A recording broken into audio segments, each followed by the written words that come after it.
Let's go. What is up? I am not a newbie. We are back in the building. It's been way too long since I've done one of these streams. I've actually been a little bit sick. I barely streamed last night. Or last night. I barely streamed last week.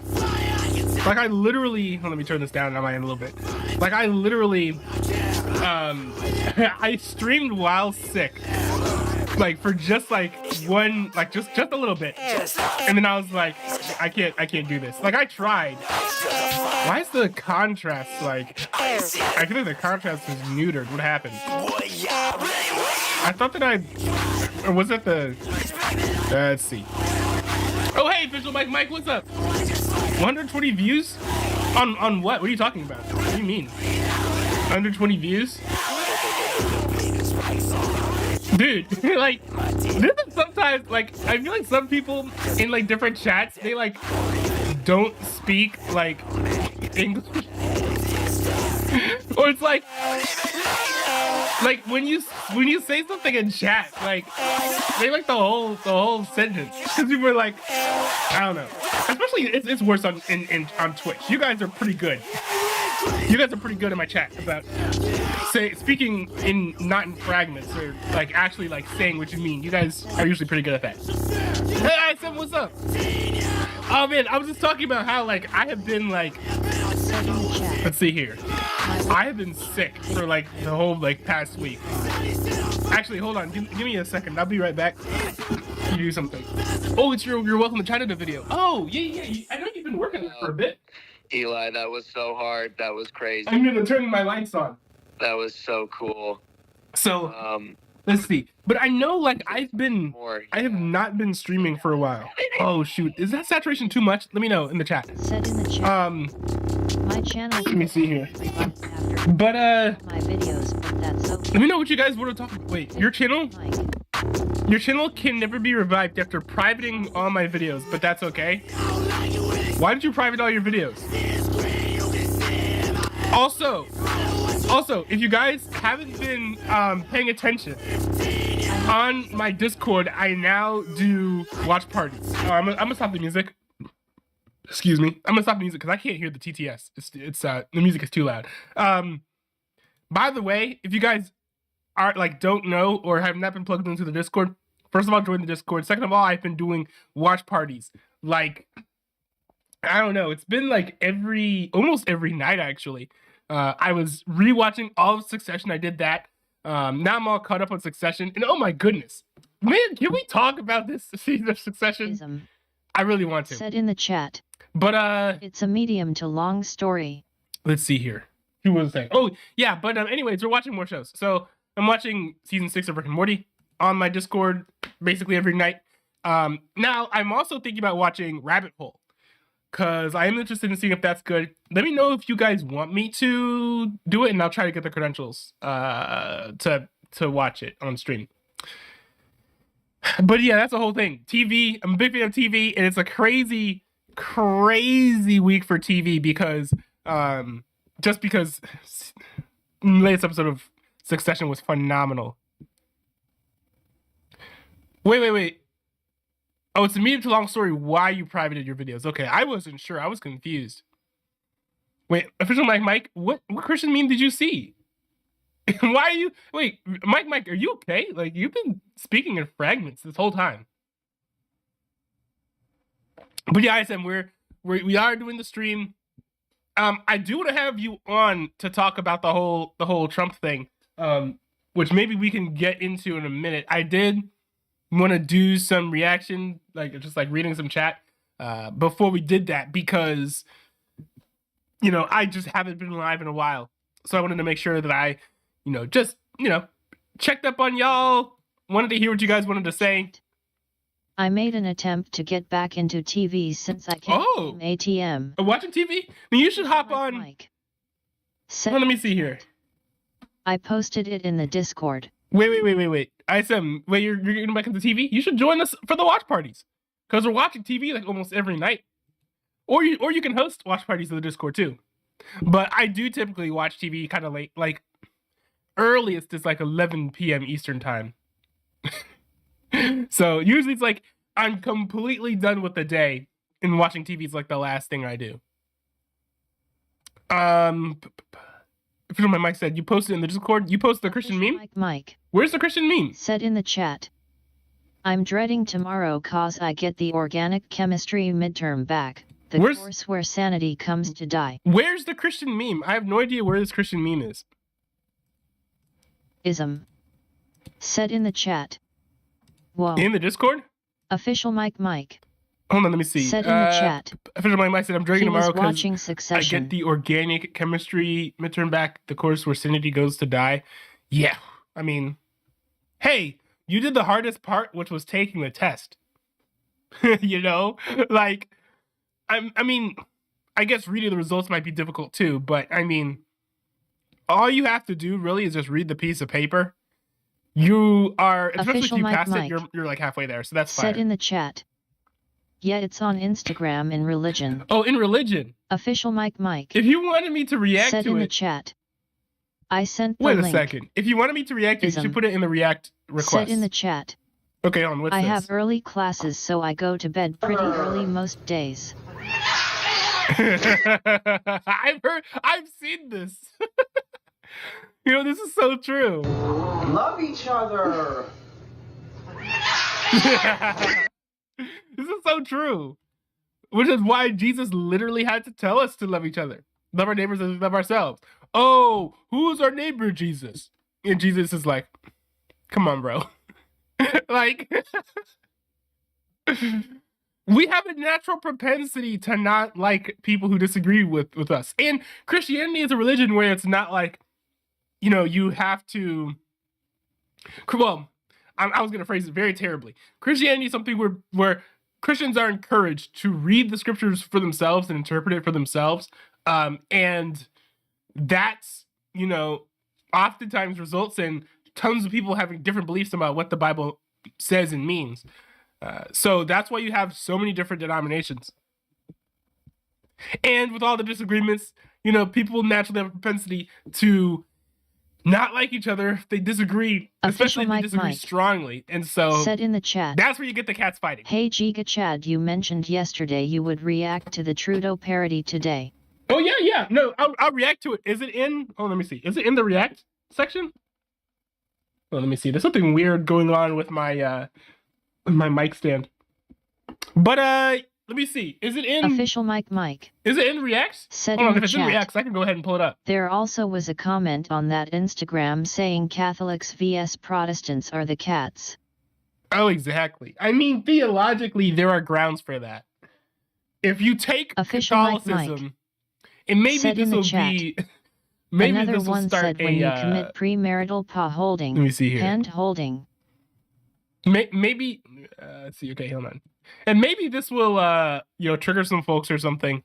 But it's just true that mainstream Catholicism, official if you just take the beliefs of the Catholic Church at face value, in my opinion, they're pretty heretical. They're like, it just deviates a bit much from Scripture, specifically in like who you're allowed to worship.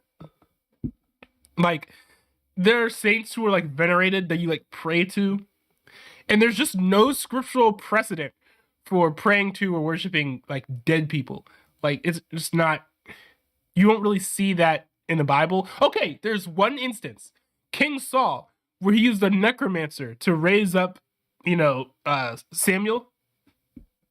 But that's like a different thing. It's not exactly the same, but it's about as close as you could get. But yeah, no, it's in like the Catholicism. The whole thing is kind of it's a little bit sus, but I mean, again, there are like people who are Catholic who are like culturally Catholic, and they don't hold to all of like the beliefs and mandates from the Pope. Which, by the way, there's a whole there's a whole thing about that too, because you know what they believe keeps on changing. Hold on, wait a second. What the heck is this? Said in the chat.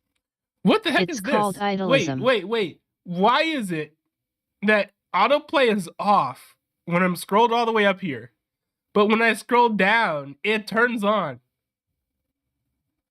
What is this? Is this supposed to happen? That's so weird. That's so weird. Idolatry is the term for that. Yeah, idolatry. But anyways, yeah. Let me I'm gonna react to this this video here, and then I guess after that, then ISM we can hop onto the Discord and we can talk about Trump getting arrested. But anyways, so let's see here. So if you guys watch my channel enough, you guys know that my viewers are extremely creative and they like making their own content on YouTube, not just typing in chat. And one of these creative viewers is official Mike, and he's not just creative in typing in chat, he's also creative in making YouTube videos. And he decided to go and make this YTP called Welcome to Canada. He's a Canadian who is not a big fan of Trudeau, isn't a big fan of authoritarianism and those types of regimes. So he decided to make a YTP mocking it. And yeah, so I just decided to go ahead and take a look at this. Let's see what we have here. This should be very, very interesting. I mean, it's been a while since I've checked out YTP, so yeah, this should be interesting. The following video is considered parody or satire, which is legal under the law. As much as we like to believe this is true, it is not. Interesting. What law are you citing here? I'm not sure. Also, Trudeau, please don't send the RCMP after me to end me. This is merely a parody. Well, good luck, bro. Good luck. Hello. I am a racist Nazi.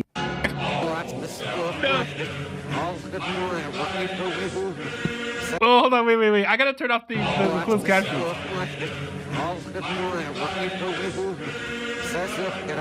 Oh wait, okay, I see. I see, because it's like pretending he's speaking a different language, because it sounds like he's speaking backwards here.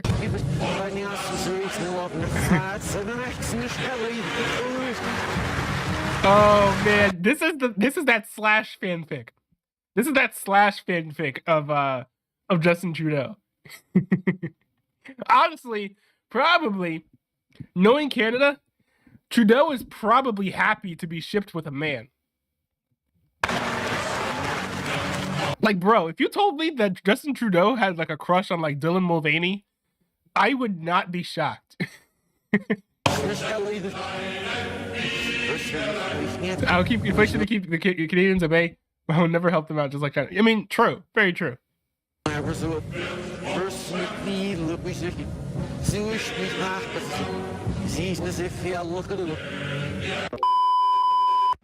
year ago today, Ukrainians woke up the horror of war in the... Hey, sir. I am Adolf Hitler! I was not expecting that. What the heck was that? Wait, but why were people... Well, oh, I guess that makes sense. I mean, if Trudeau was my president, I would heckle him too. But yeah, it seems unrelated. I was wondering if they were heckling the response to the war in Ukraine, but... This is a night for you, not for Ukrainians. Ukraine, we will stand with Mr. Putin as long as it takes, as much as it takes. You know what's funny? If Canada's standing with Ukraine, it's probably 100% because of political correctness, right? Because I'm pretty sure that the Chinalian, let's say, regime probably has more in common with, totalitarianism, authoritarianism versus libertarianism, more in common with Russia than with Ukraine. ISM says, is the YTP? Yes, this is a YTP. A little unconventional, but it's still kind of interesting.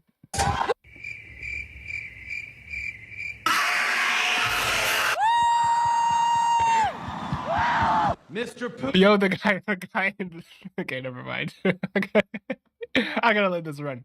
We will stand for as long as it takes, as much as it takes. You told us that it's getting harder and harder to cut taxes on the middle class. It's time. Wait, let me go back. Harder and harder to cut taxes on the middle class. It's time to raise taxes on the middle class.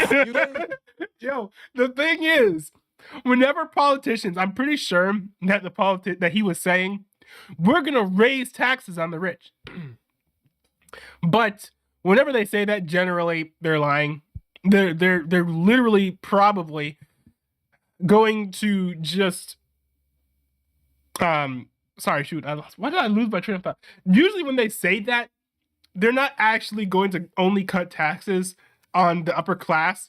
They're going to call people in the middle class rich and then start taxing them more. So that's why a lot of times after politicians say, oh, we're going to raise taxes on the rich, then your taxes go up because you're rich, right?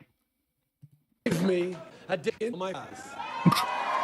China, you get to my motherfucking and get shot if you haven't yet. Unemployment is way up, and job creation is at historic lows. Is this? I want to know which part of this is true. Because, like, I don't know. I have an impression that the economy in Canada isn't going so great. China.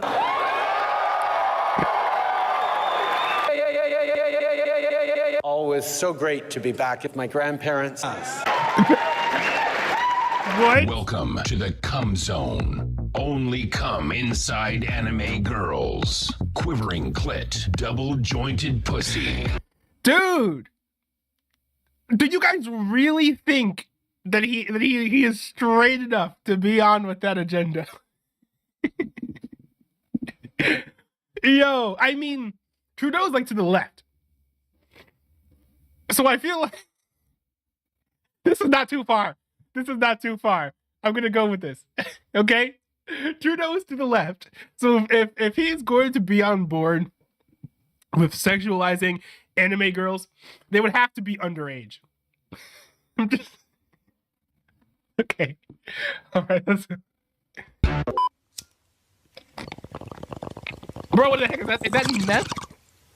Hello.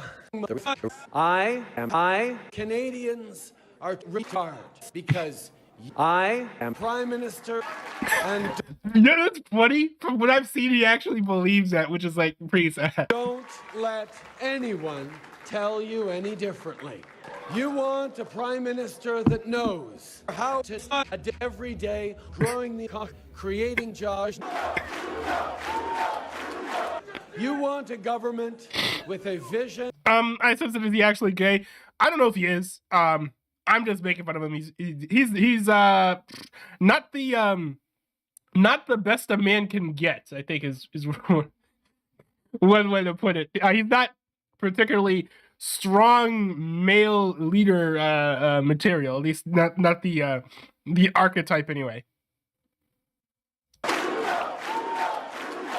You want a government with a This dude oozes testosterone, don't you know?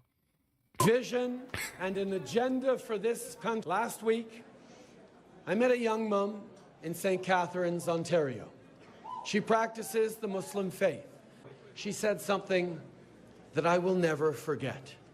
She said she's fucking her infant daughter.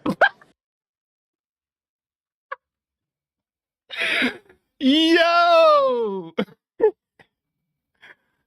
I was not expecting that. I was not expecting that. What the heck? FBI, open up!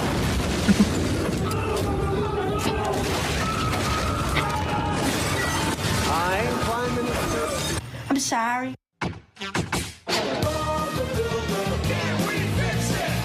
What is happening here? ISM said he is happily married to a woman. Where do you see that he's happy about it? Where did you find that? I'm just messing around. Yeah, no. You don't have to be gay to be effeminate. It's not. I mean, there does seem to be, like, if you do look at gay people, they do tend to be effeminate, but not all effeminate men are gay. So why does he continue to state the diametric opposite of the truth in his answers in this House of Commons? We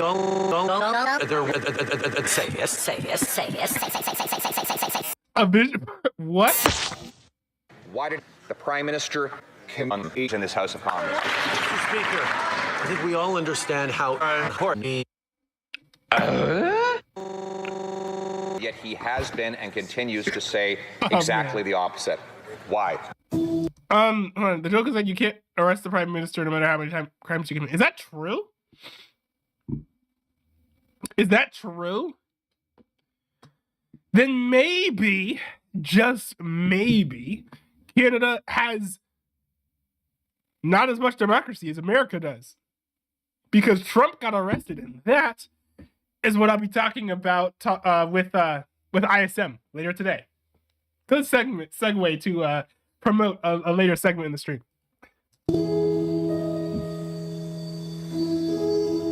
What is this music? This is kind of fire, low key.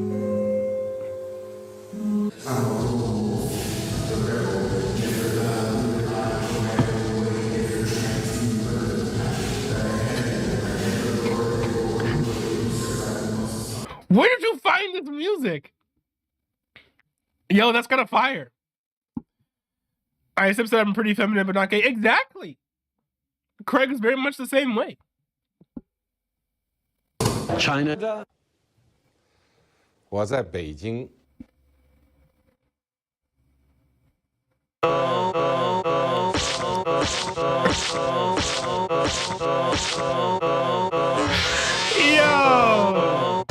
See, this is the thing about YTPs. Is that I don't know. I feel like the jokes are just like, they can be one note and they can be overly sexual in a way that just doesn't entirely like make the most sense to me. Or it's just like, I don't know. It feels like the same thing. Let's just keep on hitting that note, boys. George, your mom.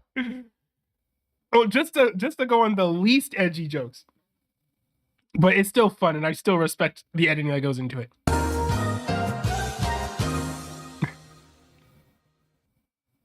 Oh, some interesting restaurants we have here. Nice hair, though. Now back to the show. What's that? Everything we discussed is Now, okay, the backstory behind this is not actually a love affair for those of you in the chat who are perturbed that I am making jokes about Trudeau's sexuality due to his masculinity. He was actually kind of getting brought to task. Not like that. He's kind of getting brought to task by Xi Jinping here.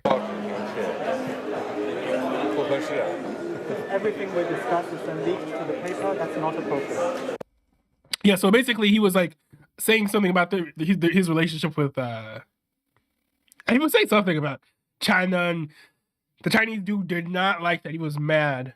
Xi Jinping was mad, so he kind of very sternly said it's not appropriate.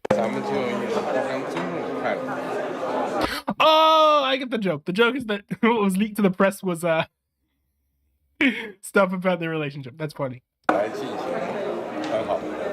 If there is sincerity on your part, free and open and frank dialogue and Canadian nightmare. I have been. I want to end today kids once again. I know many of you are more, so please ask your parents if you can over Christmas, over the holidays. Dude, that's like sex education in public schools in like 15 years be like that'd be like the last school, the last lecture before break.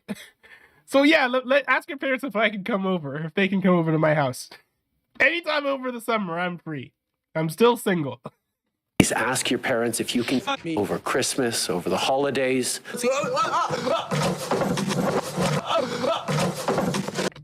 Yo, Mike, where is that from? That's hilarious. Is that actually Joe or that's something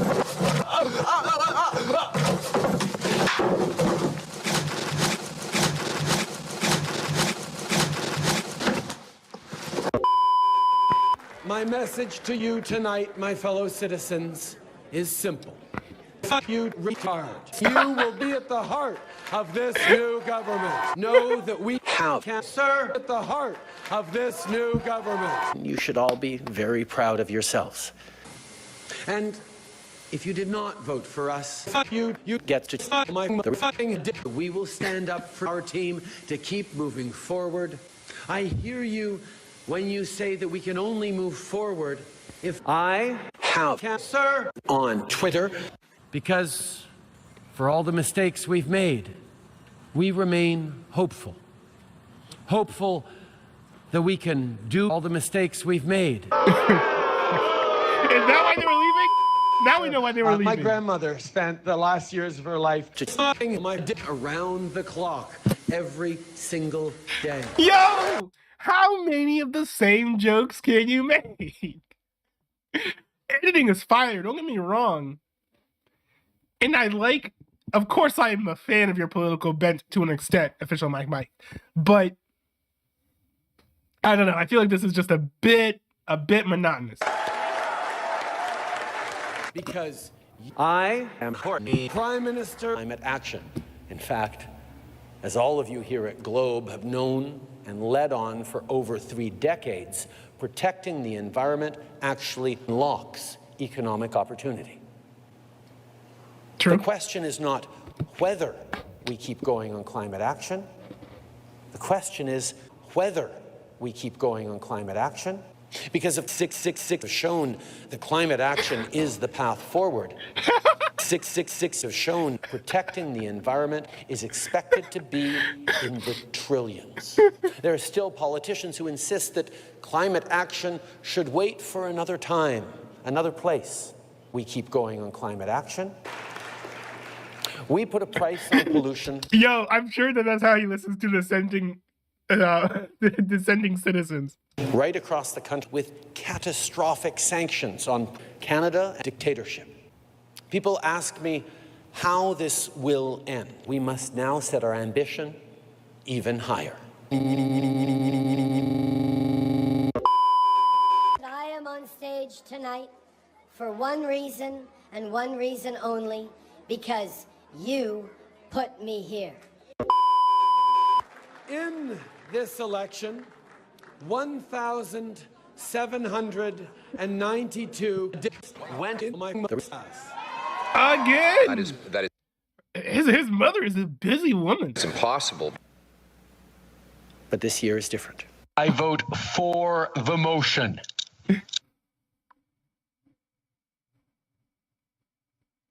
Okay, that's Ed. I was like, did he actually do that? I vote for the motion. Subscriber, this will be in your dreams. That's an effective call to action.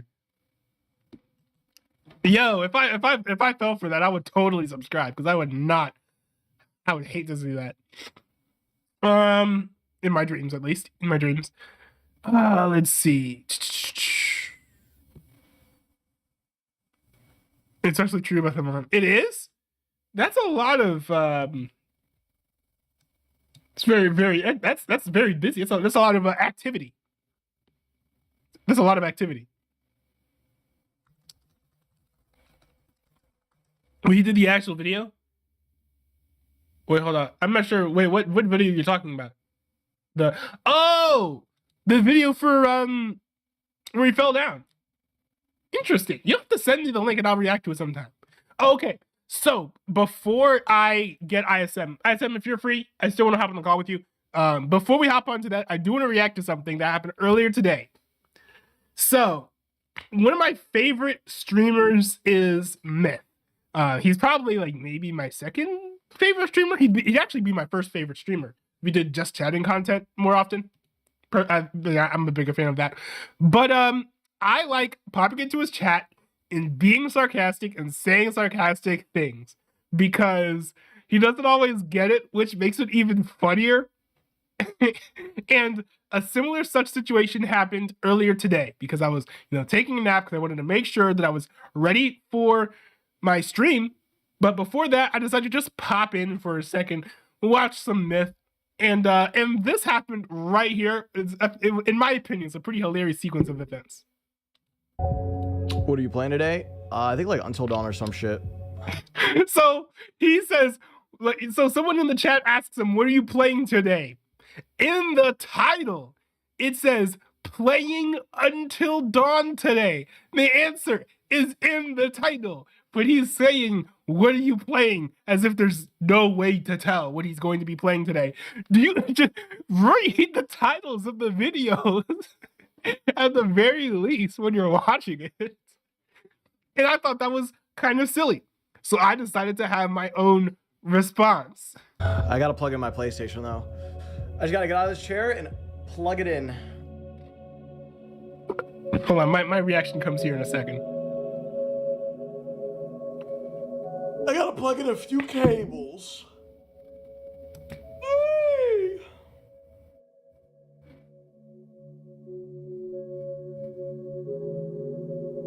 What made you decide on playing Until Dawn instead of Red Dead Redemption 1? Any specific reasons? I said that we're gonna play Until Dawn and then we're gonna play RDR 1 yesterday.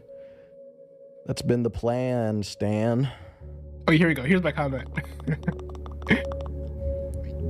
Thought you were gonna play Animal Crossing based on the title of your stream, homie. The fuck?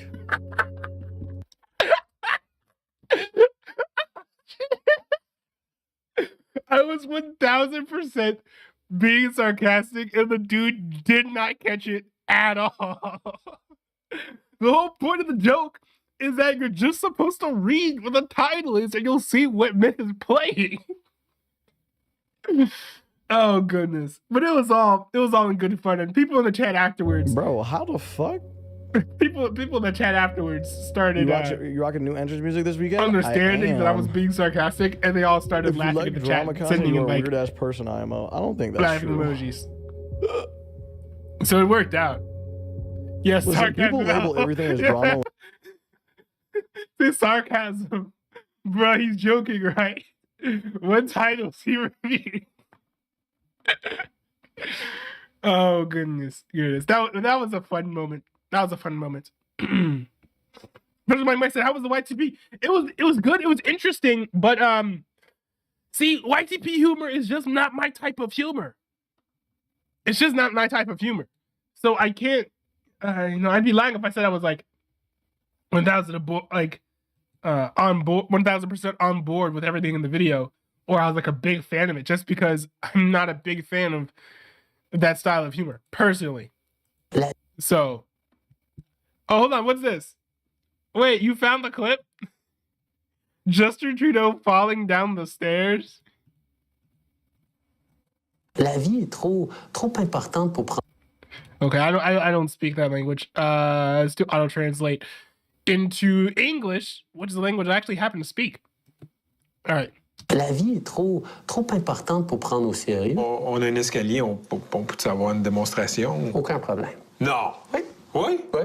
Donc, le truc, comment ça fonctionne? Normalement, je te mettrais genre ici, là, puis je passerais, puis je dis, hey, comment ça va? Oui, c'est vraiment le fun, là, puis là, tu What? Tu vois, t'étais réellement inquiet, là. Il était réellement pas trop sûr si je l'avais bien fait ou non. Oui, c'est pas fait mal. Je pense que je me suis graffiné un petit peu là, mais pas. Non, c'est pas. Oh no, did he get a cut? C'est mon beau rouleau, là. Ah, puis le micro est resté en plus. L'homme sait comment faire une sortie. Wait, so what's the story behind those stairs though? Was it like a thing where it was known that people fall down those stairs?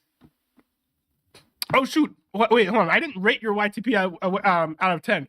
I think just because there were some jokes that didn't land, I would have to give it. I think I'd have to give it a 7. 7 out of 10, I think, is safe. Some really good editing there. Some of the jokes were good. And I think, more than anything, this is going to make people think more than it'll make them laugh, unless they just get mad. Let's see here. Unless they get mad that, that it's inaccurate or something. Because it is all a joke. Right at the end of the day, it's all a joke. Man, I was gonna ask guys to hop on, but he's playing Clip Studio Paint, at least according to Discord. All right, but I'm gonna go ahead and what happened to that? You're hoping for 6.9 out of 10? Well, I'm sorry you got a higher score than what you wanted. I'm so sorry.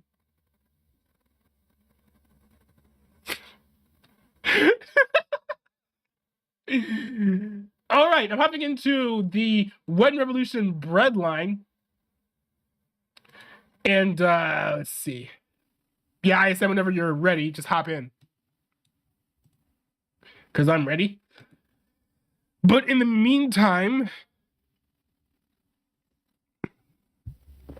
let me see. Let me see, is there anything else that I should react to? Okay. Easy react bait. Yeah, I can go ahead and hop in the Discord. Hold on 1 second. Wait, hello? Wait. You're muted right now, by the way. What the heck? I didn't know I was muted. Wait, hold on. Am I muted? No, I was muted. I can turn my camera on. I'm just playing Clip Studio Paint. Oh, okay. Is that a game? No, it's literally a program for my my major. It's digital art. Ah. It allows me to hold on. I think I know what the problem was. Yeah, I figured it wasn't an actual game. Yeah. I got my output with me.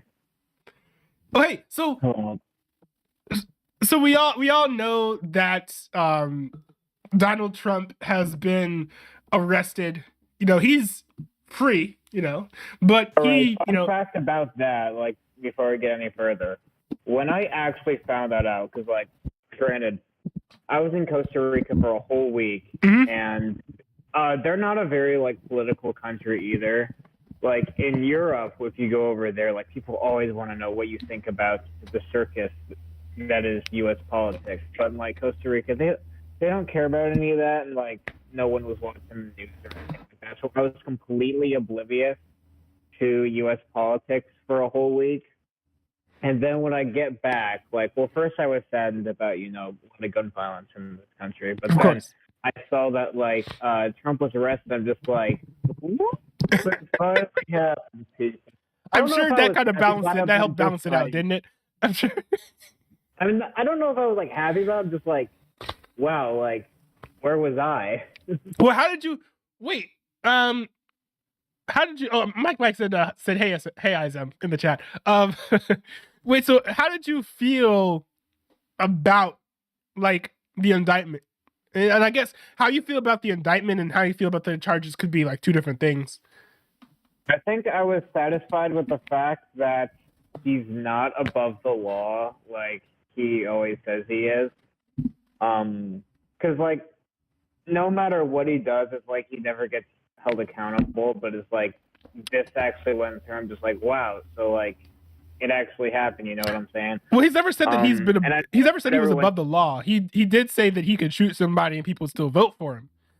But he didn't. But I don't think he meant that he should be like not arrested or anything. You know what I mean? I think he was just using hyperbolic language to talk about the loyalty of his voters, which unfortunately he was kind of right. Unfortunately, he's still right about it. But I think it was just a thing like, well, because it was just like, if you or I did half the things that he did, we'd get in trouble right away, right? Yeah. So that was how I felt. But I mean, so I guess that's happened.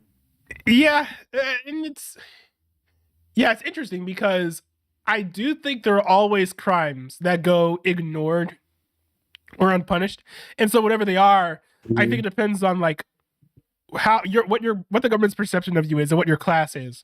So because rich people are rich, they help the GDP of the nation a lot, probably because they buy a lot of things. Many of them own and run companies, so the government isn't going to want to like crack down on them and treat them like incredibly harshly. But but if you're like, I guess like an enemy of the state, like too like edgy or controversial, like a figure, then you're probably not going to be able to get away with as much. Like we've seen the same thing with like Andrew Tate, Where yeah. now I don't know whether or not I trust. don't know if Andrew Tate wasn't popular, if that was gonna happen. But yeah, but I mean, let's say for the sake of like my argument here that he's guilty, right? That Andrew Tate's guilty of like what he did. If Andrew Tate was telling the truth about why he moved to Romania in the first place, a lot of people probably already do what he does, but don't necessarily get in trouble for it. But because Andrew Tate's viewed as like a dangerous figure, that he's kind of like a target. But at the same time, if someone like just like regular Joe with no money to bribe the government try to do the same thing, then of course they'd be snatched up off the street, like of course, immediately. And so I think there's always been like a double standard when it comes to the law, and there never should be like a double standard when it comes to the law. And I think there shouldn't be. Yeah, and I think with Trump, the way that he's been like attacked through like the judicial branch. Now, granted, I think I'm not confident enough to say that like he's committed any crimes because I don't think there's anything clear that really points to that. But I think there are some things that point to like the possibility that maybe he tried to do something.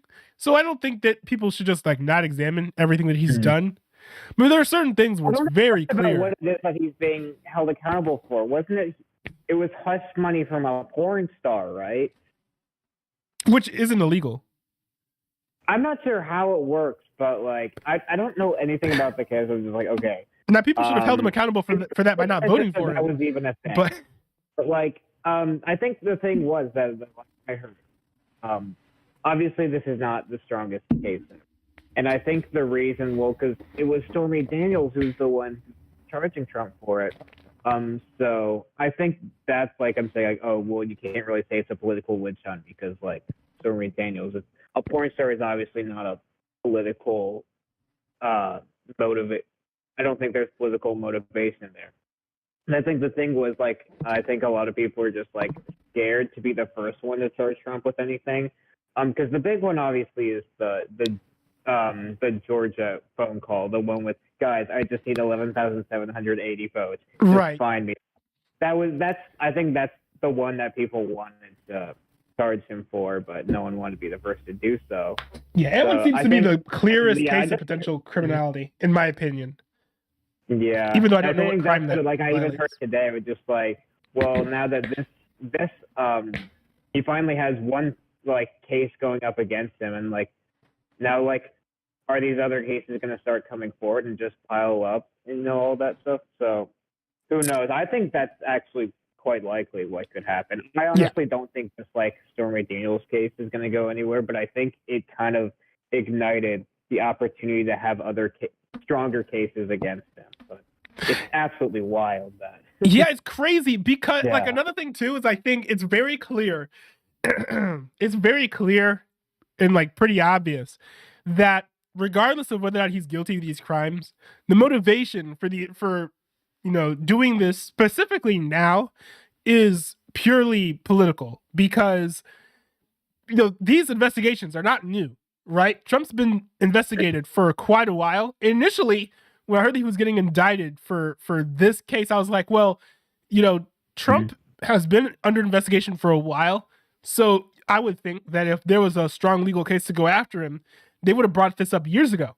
But then maybe not, because I started to realize, I can't remember if this was like on NBC News Now or something, or NBC News Radio, where essentially, just with this case alone, because of how the legal procedures work, he's going to be like called into court. Like there are going to be all these procedures in this case that are going into like deep into the 2024 presidential election.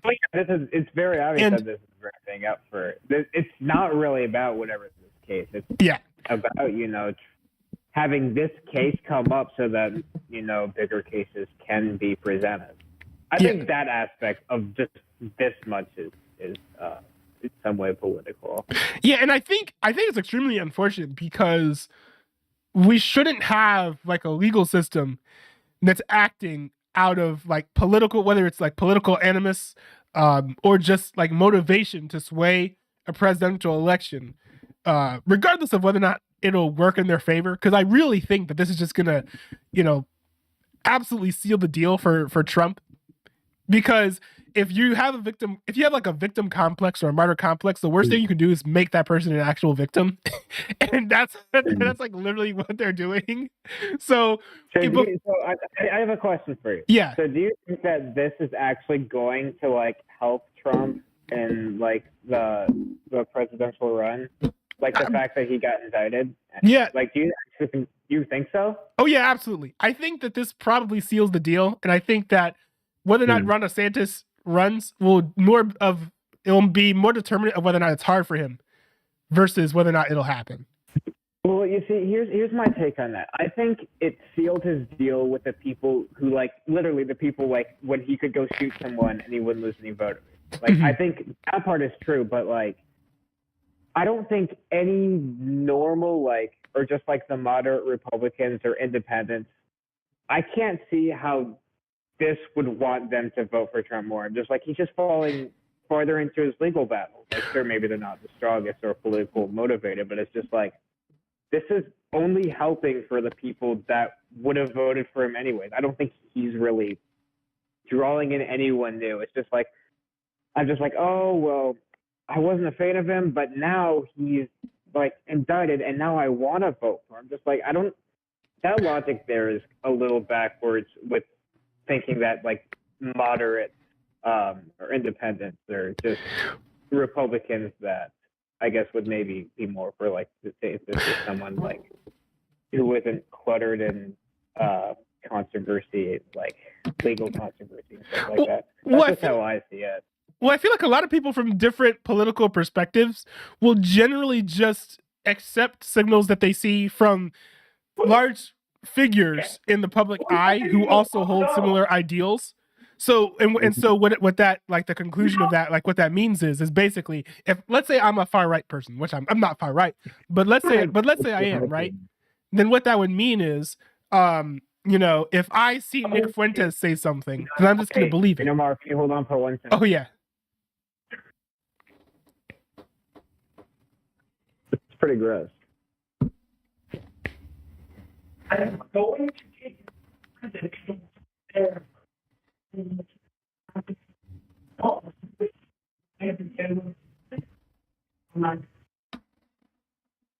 The stream has been crashed.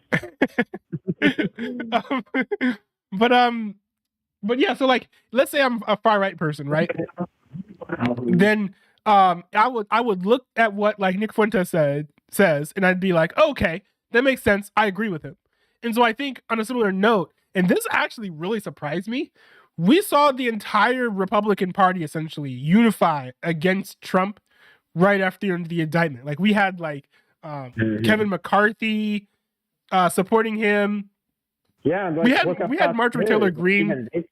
Yeah. McCarthy is like he's a moderate Republican who's kind of been forced to have like more right-leaning policies than he would ordinarily because of that the Freedom Coalition. I mean, half of his party, like it took so long to like get him to be speaker because they were like, oh, he's not. Yeah, he's a rhino or whatever. Yeah, I mean, but like them putting them aside, at heart he is like a moderate Republican, and he didn't need to support Trump, but he did. And I can't think of a single Republican who was like speaking out against Trump. Even Ron DeSantis went and supported Trump. So I think right now, at least, the whole GOP as a whole is being led into supporting Donald Trump. And I think so long as that holds, so long as like McCarthy, Cruz, Marjorie Taylor Greene, Matt Gaetz, all those types of people, by the way, Matt Gaetz was what? Marjorie Taylor Greene's going to be Trump's running mate, so I mean, she should be. I mean, she should be. I think it's a weaker ticket. So much faith in this country if that were to happen. I mean, it's a weaker ticket. I think it would make Melania, not to go into all the scandals, but I think it would make Melania Trump upset. She's not as likable as like Mike Pence. I think she just is too like scandal ridden. She's probably scandal ridden in a way that's a little bit more dangerous than with Trump, to be honest. A little bit. Oh, did you do the 60 Minutes with Marjorie Taylor Greene? Oh my god! I haven't. Was that with Leslie Stahl? Yeah, I've seen bits and pieces. I saw a bit. And like, it's just like, don't you think that's a little extreme? Or just like, not at all. That's the way things should be, or whatever that was about. I mean, all I heard was that I think she had said that I can't remember if she said the Democrats are pedophiles or if like Democrats in the party pedophiles, and then Leslie Stahl was like, "Wow," but I don't know the context. Do you know what a pedophile is? No, I want to know what the context is because, like, as an institution, I mean, there's a fair bit. There are plenty of pedophiles to go around, but as an institution, I think the Democratic Party certainly sets up pedophile-friendly spaces, if that makes sense. They're like environments that are not necessarily designed specifically for pedophiles to like to thrive, but it's where they can. And I think it a lot of it is like, you know, how like public schools are run, because part of it too is like there's the whole grooming thing, right? Where they're putting like child porn in libraries and different things like that. I haven't heard that. That like sexualizes them. Well, there's the book like there's like gender. There's like the book like genderqueer. There's like the book that's like genderqueer and other like sexually explicit books. Oh yeah, sure. Some of that stuff that like probably shouldn't be introduced to children that young. I mean that I understand. Yeah, and I will say like it being in the library itself, because libraries are like all ages. You know, places. At least the one where I'm at. Where I mean, I'm pretty sure like 50 Shades of Grey is in the library I'm at. So, like, so there are like going to be more like there are going to be adult books like in the library, but that's a little bit different than like a librarian telling a kid to pick out the graphic novel version of a sexually explicit book. But back in my day, like even in junior high, there were some books that like 8th graders could read, but 7th graders couldn't. 7th graders couldn't read, but 8th graders could. Just like. I'm sure there would be like laws on that or whatever. I don't know. The book stuff is, I don't know. It's a whole feel, but yeah. And stuff like that. That's kind of how it should be. And it being like available for adults is different than like allowing it for all ages. I forget how we ended up on this tangent. We're talking about like because we were talking about grooming, right? So like getting children acclimated to like sexual material is like kind of moving towards like getting them acclimated to sexual situations as well. Where I mean, did you hear the stories that came out like last week where there are these 2 international programs? One of them is British on BBC4 called Naked Education. And the other one is Norwegian on NRSK or NRK or something. Talking about what I think you're talking about, then yes, I heard that. Yeah, it's like first it was weird that it was like 2 in a row, where it's like 2 shows where these like adults just strip down in front of kids come out like the same week or the news breaks. Like it's a whole wave of people, and the LGBT thing aside, because I think that's like a little bit different. There's some intersectionality, but I think the actual sexual grooming is a little bit more important than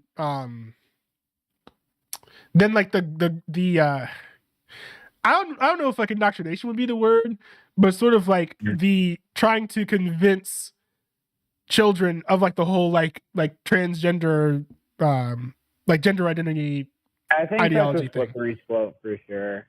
Yeah, but I mean, but they're different. But the line really should be like sexualizing the kids. Like it's one thing to be like, oh yeah, like you can be like a they or a them or like a Z or a zer. Like that's a little bit different than like an adult going up to a kid and being like, okay, I'm gonna take my clothes off. Like, at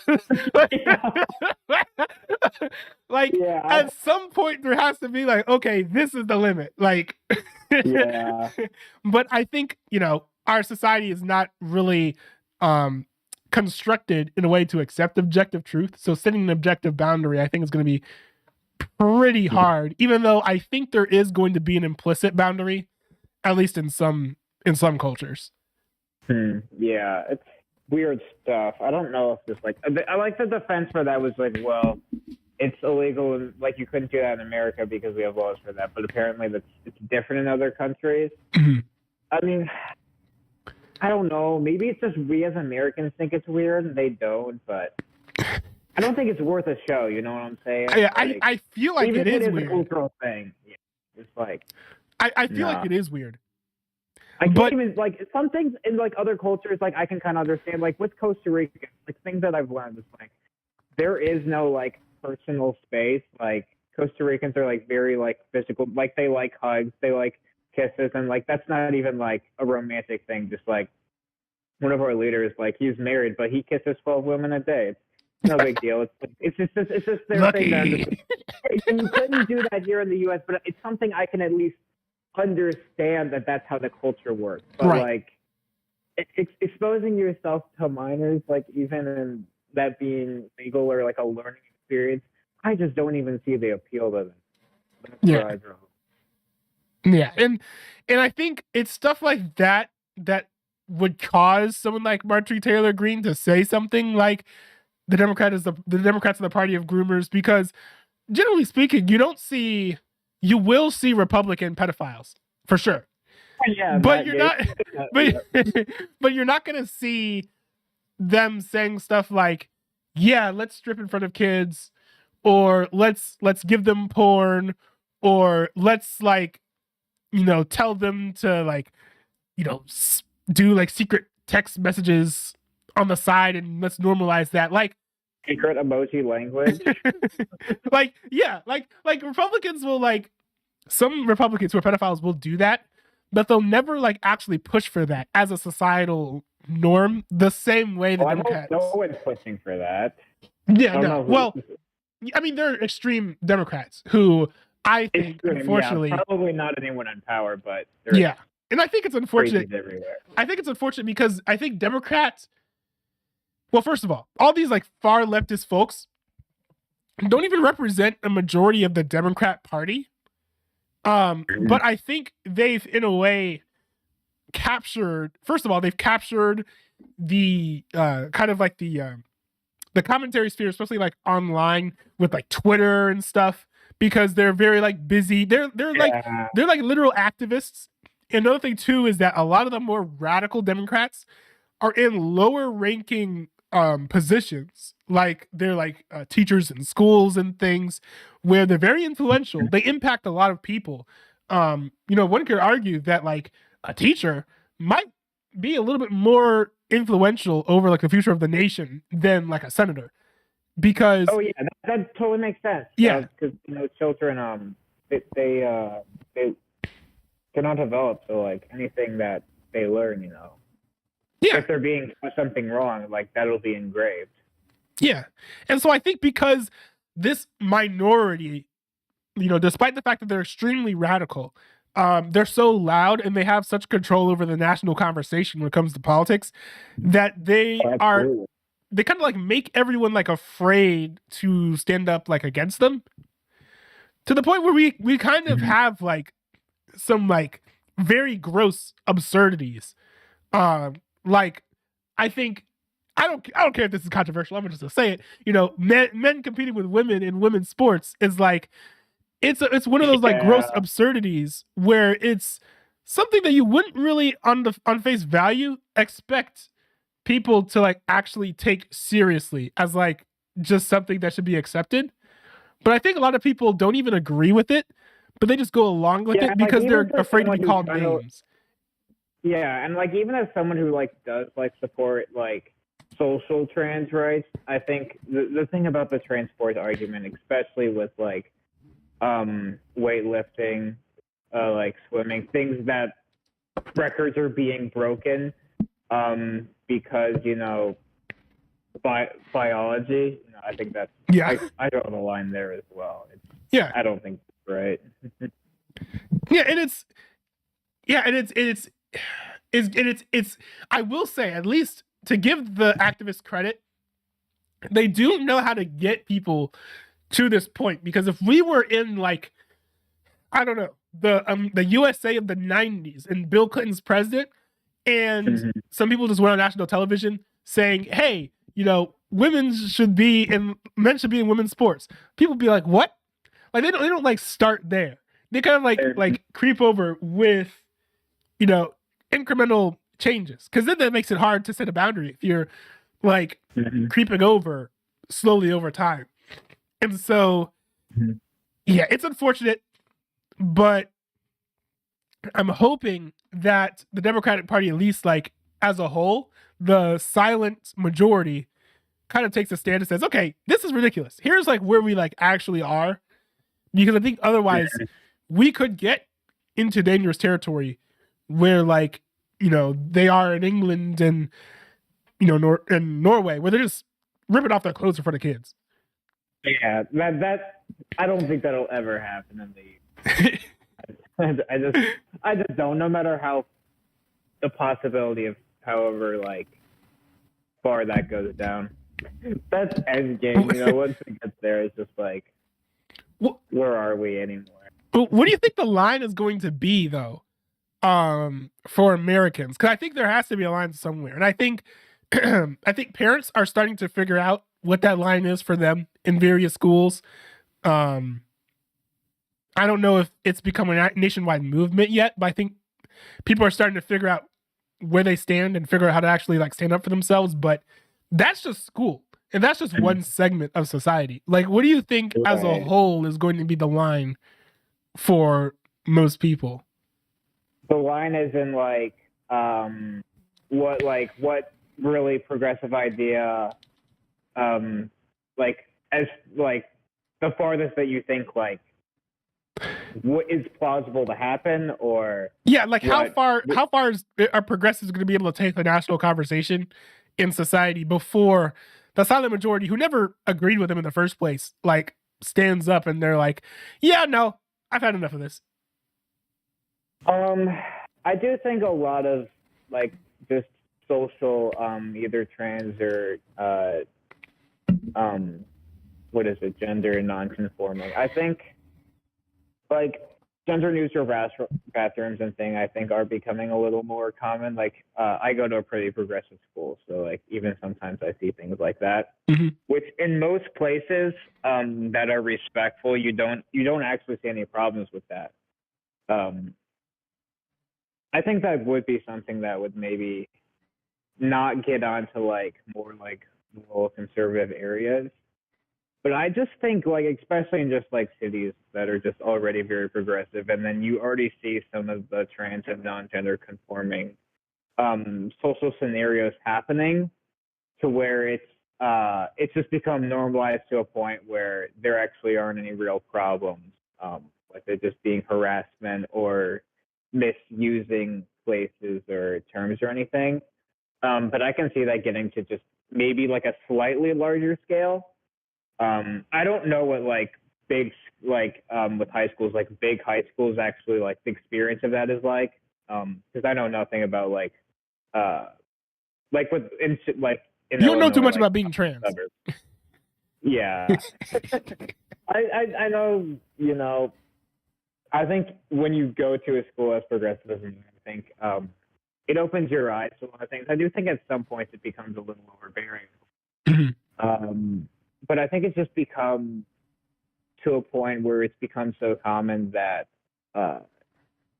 it doesn't become like an issue in a way. I think people adapt to it in a way that's more positive, rather than, oh, which bathroom do I use? Now we have a third option in some buildings. Yeah, I think it's just, no, I'm not saying in future generations, oh, we're going to have more trans people or more people who like think that they want to be more. I mean, with TikTok and everything, I think there's a very small percentage that I do think is pressured by that, but I think as a whole, it's probably not going to be. I think just the way we handle people who choose to identify that way better, and I think that's fine because that's a social construct as well. Rather than, you know, biological men who transition and compete in women's sports, and then that's a biology thing that, you know, is being completely ignored. Right. But with just social constructs, and the way that, you know, trans and you know, like non-binary people can just go about their lives, you know, use the bathroom they feel more comfortable with, you know, present themselves in a way I think that just being more normalized is, I think people who are more conservative may not see that, but just even being just more moderate before I even came to the city, I can at least have an understanding of it. Just being these people just want to be accepted and not have to make a big deal about who they. I guess not a big deal as in just oh, so this person's trans or they're non-binary or whatever. Yeah, we'll respect that. We'll just see you as another person. We'll just use your pronouns. You use the bathroom you feel more comfortable with. I think that's respectable, and I think I think maybe seeing that in just maybe suburb areas and things would probably be about as far as progress goes. It would be great if they did that in small areas, because I felt just really bad for a lot of just queer people in general from where I grew up, with it just being hella conservative. I mean, from where I came from, we had a day where people drove their tractors to school. So wait, where what? Where I went to high school, it was so rural and so conservative that we had a day where people would drive their tractors to school. And it was such a small scale of people, not even trans people, just people who were just gay or bi or whatever. Just there was maybe 5 people, and those people definitely got called out for that. It would be great if it wasn't seen so differently, but I don't know, man. That's just where I stand. Is as society goes, from my personal experience. I think just social constructs, especially I forgot to bring children into the conversation. I think we'll definitely draw the line. Yeah. To where elementary schools have those social constructs. Well, colleges where I'm going to, that's totally fine. That should be everywhere, but yeah. That's how I see it. Yeah, I'm curious because and that's one reason why I asked you, because I have my own opinions, of course, about where the line should be, and also what the line might be for other people. But I mean, I'm just one dude who's right wing. So I'm not going to be able to gauge what everyone's thinking. I feel for parents, at least from what I've seen, the whole bathroom thing, I'm kind of curious to see where that goes long term. Oh yeah, the bathroom conversation. Yeah, because I mean, I'm personally not on the end of the 100% I guess one would say an inclusive end of that conversation, right? But I do think that having unisex bathrooms is a good idea where men and women and anyone can go in without being judged for being in that bathroom. Yeah, especially in places where it's just restaurants and things where I think a lot of people when they're scared about the bathroom argument, it's I get this person may be perceived as if you're a trans woman and you're in a way perceived as a man, and just oh, but what if my daughter's in the bath? If that's the case, I do think just having because there's this thing called family bathrooms, it has a lock on it. Yeah. Even though it's not technically designed, for people who just don't want that kind of confrontation. Right. Just the fact that that's an option, I feel as a society, if we learn that, if that's what we're afraid of, go ahead and do that. So, yeah, that's just in very public places where you're going to get all sorts of obviously children if we need to so-called to protect, stuff. Yeah. I think that's, a pretty easy solution to that. Yeah. And it also prevents some from judgment on that end too. And so that's kind of where my line, I guess my line, at least on that issue, would be. But then also I look at the landscape and parents of children in public schools who I find to be the most vigilant as far as pushing against this kind of cultural wave. They seem not to be upset about it until their daughter gets raped by a biological male in the women's restroom, which I've only seen that happen a couple times. So Like Yeah, it doesn't but seem like the a. thing about that is that when that's happened, it's not because the biological man was like trying to perceive to be trans or whatever. You know what I'm saying? I think those are just actual, just like creepy males that deliberately go. Well, at least in one instance, it was. I mean, he was dressing like female presenting, at least to some extent. But probably not for a social thing. I think that was very, very deliberate. Yeah, but you can't always judge. And one thing that's tough about this whole situation, this whole thing too, is that you can't always judge intent. He's like, oh, you're a valid trans person, but you're not. Like, how could we necessarily say that? You know what I mean? I think I agree with that just being a hard thing. I think when people say like, when they imagine trans people being allowed in the restroom that they're trying to be perceived as, it's just like, oh, we're just going to get these big burly men with beards and they just happen to be wearing a dress and therefore they're... Nobody is doing that. The only people that are doing it are the ones that actually are trying to, be predators, Yeah, they're the ones you end up seeing on mugshots. That little to be perceived is not in there just to use the bathroom. You know what I'm saying? Yeah. I think, like, everyone says, oh, well, it's about, whether they can be perceived as, like, a woman or a man. It's like, it should be obvious enough. I mean, that's up to the eye of the beholder, but something as blatant as just a literal man wearing a dress.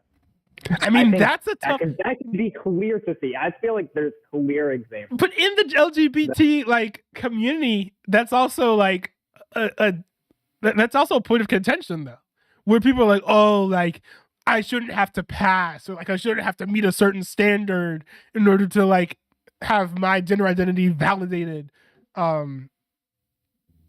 think it's just the tough thing is, I think as far as like policy or what our lines should be when it comes to like what the rules are going to be, they should be something that's like objective. Because if we get to subjective things, it can be like, oh, well, you seem very clearly to be biologically male even though you're in a dress, so I'm going to discount you as being like genuinely trans versus somebody else. Like I feel like either if you're a man and you present as like female, either there are rules that like apply to you or there aren't. Either like your gender identity is like validated or accommodated, or it's not, because part of it is I think the way that some people that God made certain people, they're just not going to be able to pass necessarily without like massive like surgery. And so that's like on one end. And just on the other end too, we can't know what everyone's, motives are going to be for like presenting however they present. I truly believe in my heart that 99.9% of times that trans people go to the bathroom, as, the gender they're presenting themselves, they just want to use the bathroom. I think that's like 99.99% of it. Yeah. I truly do believe that. Like, I really don't think that any person that's just going to the bathroom with the gender they identify with just wants to do anything but go to the bathroom. You know what I'm saying? Yeah. It was just that one instance, and I think that was an instance of someone that obviously was not trying to be perceived enough to actually like pass and have the impression of just trying to use the bathroom. I think it was that one example. I think that it's such a small thing because people gotta go. You know what I'm saying? Well, I mean, he certainly went, but kind of putting that aside, I don't know if like parents are going to view that issue as like with such like nuance. And so I think that like for parents who are like the parents of sexual assault victims who were assaulted in that way, they're going to have a certain opinion on the whole bathroom issue. But I think, and part of it, I think, is kind of what you're saying, where it's like the majority of trans people kind of aren't like weirdos in that sense, right? Yeah. So I think because that's not a common occurrence, most people are not going to have an issue with it. Because with a lot of these things, people never have an issue until it negatively affects them or someone they know. So the parents weren't really upset about a lot of like LGBT stuff in schools. Well, many were, but they didn't like get like vigilantly upset until it led to porn being put in schools under the guise of being like just like LGBT books.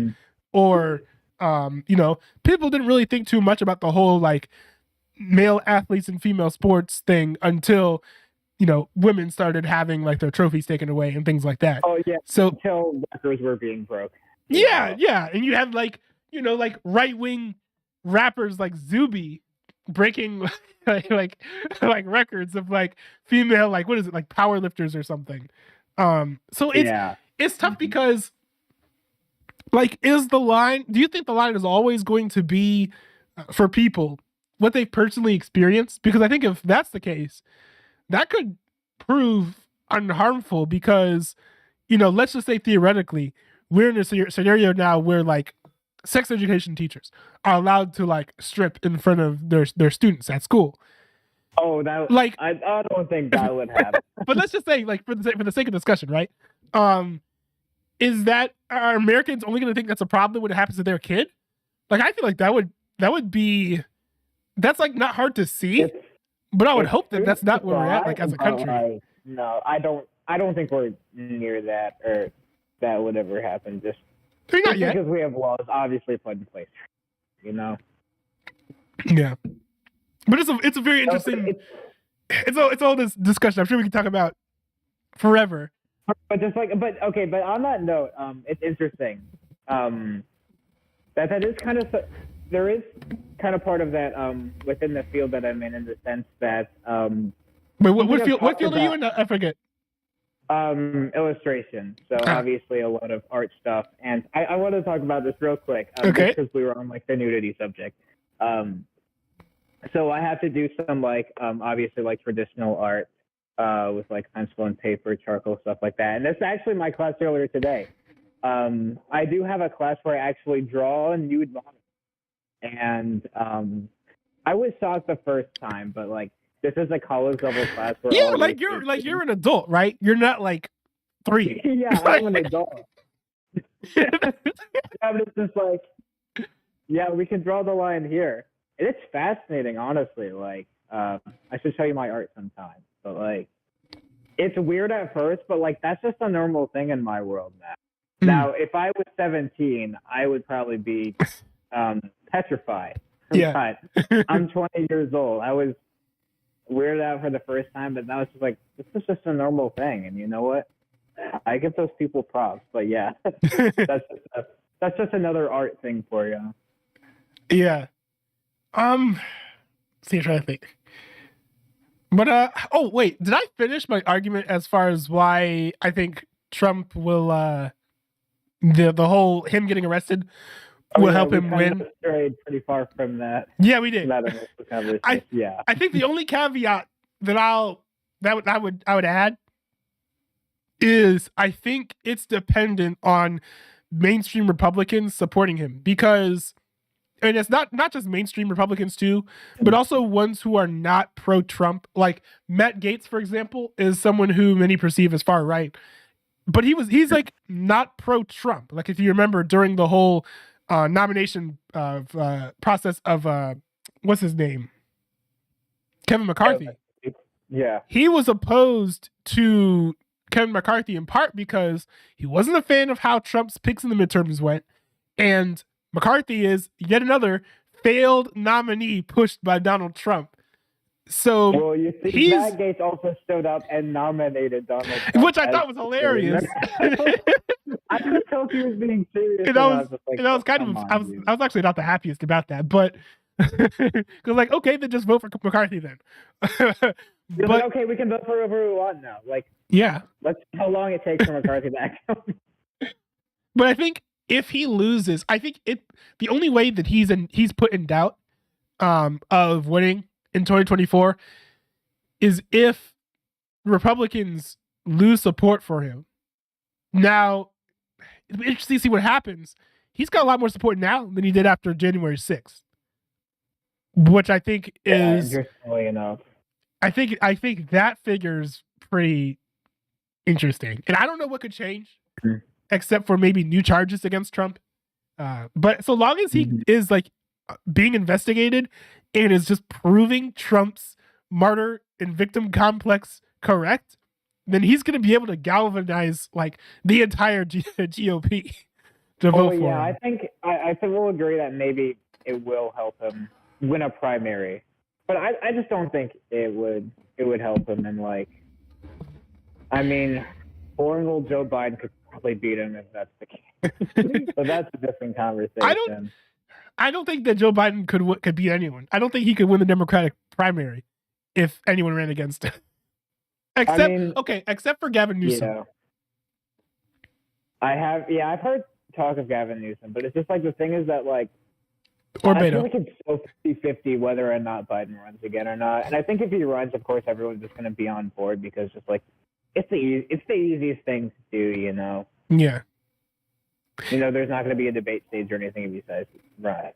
Yeah, it would be incredibly unprecedented for someone to run against Joe Biden, and I think someone is, but like it was just someone that it was some author, some like Marianne Williamson author or something. Yeah, too. And it's like it hasn't taken off at all. It's like taken off as much as Kanye West, President Flora. You know, interestingly enough, I think like the only ticket that would make sense for either of them for like a VP pick would be each other.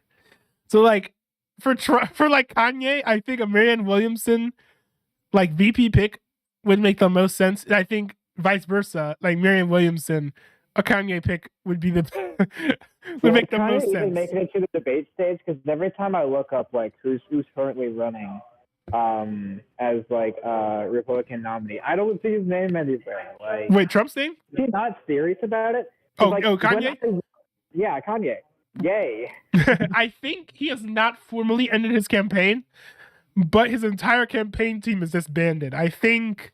Honestly, I want that chaos of him just actually running. Because he had that crazy thing with Alex Jones, and he just disappeared. You know. It's sad because I think we need.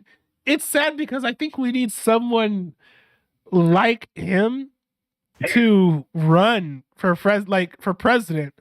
Because especially if you look at his 2016 campaign, it was incredibly grounded and incredibly focused on the things that would actually make the country better. Now, granted, a lot of what he's talking about are things that would probably make more sense for the private sector than the public sector, like you know, championing nuclear families and trying to bring our country closer to God. You can't really. It'd be easier to do that like as a musician, a famous musician, than like as a president. We have the First Amendment. Yeah, but like Kanye's like 2016 like campaign, like his entire like all of his stances to me were just like a dream because I think they were all 100% things that would make the country better, particularly in the long run. You know, bringing our country closer to God. I think that we have strayed very far away from God, unfortunately. I think that's having some negative consequences. I think that'd be a great message, but like as a politician, like like supporting. I personally believe in just kind of a separation of church and state, as religious as I am. So, like, I mean, I think.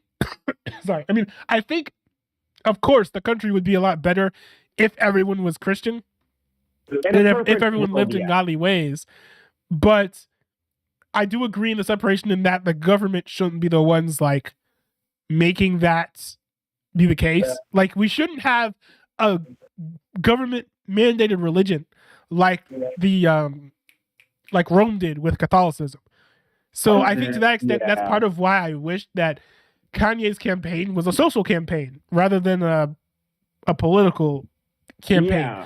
But still, like I think if everyone was Christian or at least like had some semblance of godliness in their lives, if what's the second factor? Oh, the nuclear family. If we really push hard and champion that, especially moving towards two parent households with a mom and a dad at each home, at least as far as like kids are concerned, that alone would do wonders for our society. If you give every kid, if you give every fatherless kid a father, that would decimate the crime rate.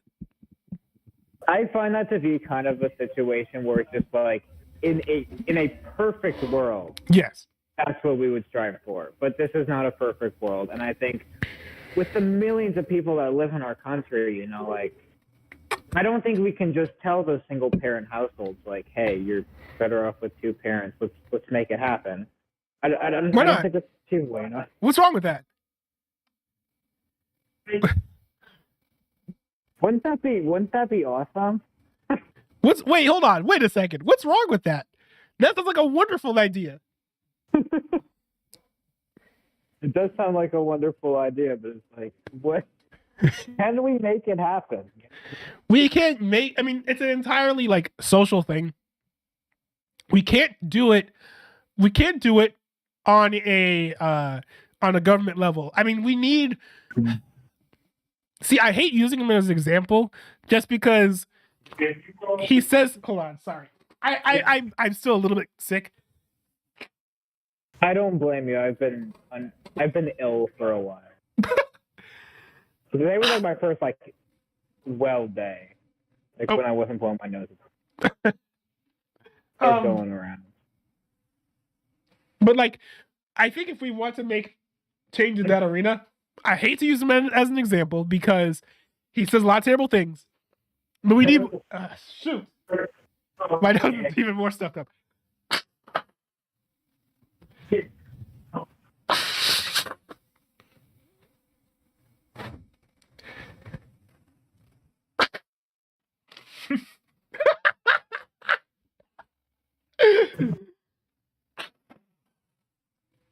Sorry, it was just like my nostrils were filled to the brim, and it was getting a little distracting. I had to do that yesterday. Yeah. But anyways, like, I hate to use him as an example because he says so many like harmful things, but we need more, not necessarily more Andrew Tates, but we need more people in his social position because we need more. I think I think actually the term is actually thought leaders. We need more thought leaders, people who are not going to say all these extreme things. Good theology with like more of like the confidence of Andrew Tate, but with actual good message. Yes, and this is why I love Ruslan, because I feel like Ruslan is like, you've seen my the videos I've put of him like in my Discord, right? I may have. Yeah, I think he is like the closest to like the archetype of like the Christian thought leader in like for like the current social media age that I feel like, especially our generation. It's like those like that Christian YouTuber who like does like stuff on pop culture. Is that what you were telling me? Yeah. I've seen a little bit of that. I do find it to be a little bit, you know, grasping to get your attention, you know, with trying to connect anything in pop culture. You know, like Christianity or something biblical, but I respect it. Mm-hmm. But yeah, I think that we need more people like him. Because, you know, for better or for worse, or probably for worse, Andrew Tate, Fresh and Fit, that whole crowd leads a legion of young people.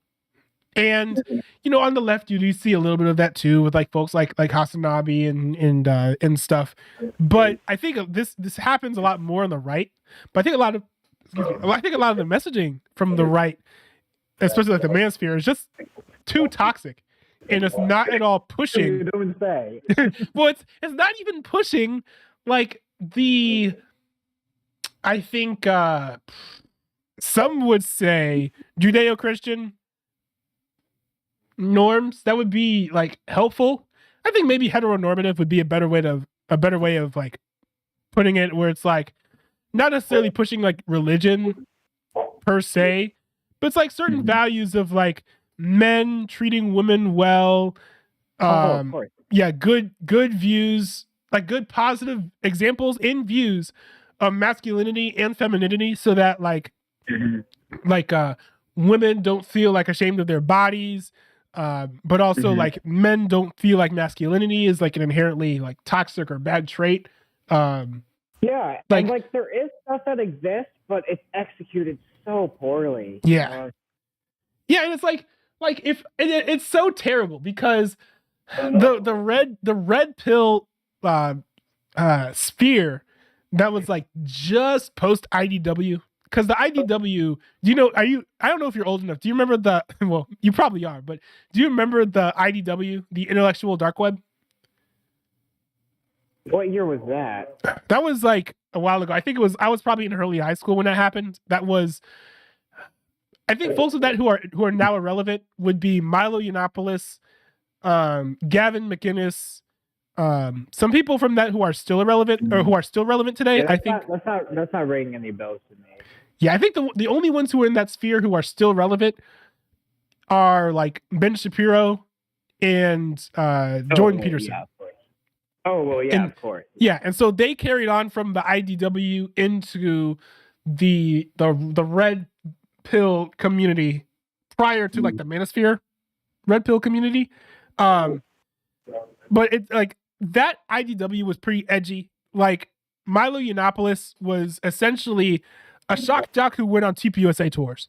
It's like the best way to like describe him. Like he is like, what is it, like a self-described like homophobic gay person, like he was at the time. Like he was like very much for like shock value. But like after that, the people who survived that and went on to be in like the red pill movement that followed, like Ben Shapiro, Jordan Peterson. I'm trying to think of some others, but I think that whole community kind of like died off by now. But like those two in particular are pretty like, especially when it comes to like society and how like people should relate to each other, and in part like how like society should be constructed. They're very like relatively reasonable people who are like calm, and while like they are supportive of like masculinity and femininity, they aren't so maybe not all of these modern manosphere types are insecure, but a lot of them come off as like very insecure about like their manhood, to the point where like Andrew Tate feels like he has to do streams where he has a shirt off and he's smoking with like a woman rubbing his back. Like literally, like Sneeko feels like he has to scream at his webcam and shake it. like these, like Ben Shapiro and Jordan Peterson, they like dressed well in like a respectable way. I think Ben Shapiro's kind of like not doing that as much in an effort to be more relatable, but like, wearing these suits, speaking calmly, and not using crazy hyperbole to like make their points, and just saying what they mean. Like that's like a lot better than what we have now with Sneeko, Andrew Tate, Fresh and Fit. Like it's so crazy. And the funny thing too is that those people were viewed as extreme for their time. Yeah. Like it would just be nice to see a return to that sort of like civil discourse. Yeah, for sure. It's pretty crazy. Yeah, I don't know if you remember that era or watched much Jordan Peterson or Ben Shapiro, but I've definitely seen a bit of Ben Shapiro, but like in an ironic sort of way. I started watching Ben Shapiro like not seriously, with just his terrible takes on rap music. He's got it all wrong. Have you ever seen let me see. My favorite, well, they're my second favorite, I think.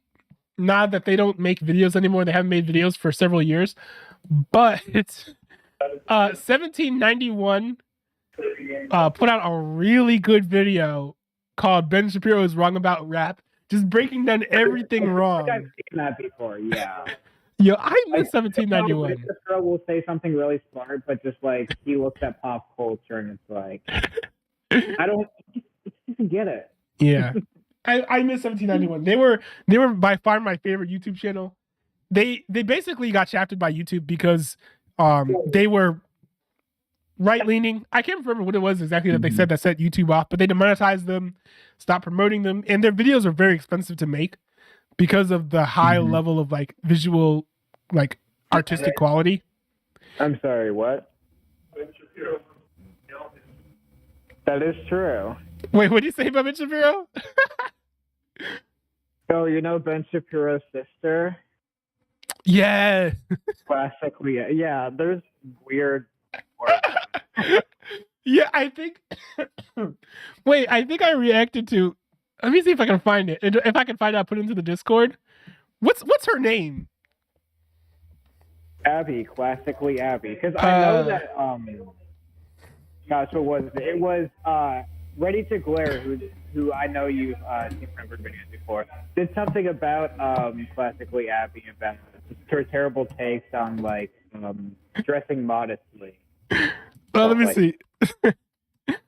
Hold on. I put the video in the Discord where it's like Hasanabi was like reacting to his fans like thirsting after. Wait, hold on. Let me see if I can set up a React thingy on here. That'd be fun to experiment with.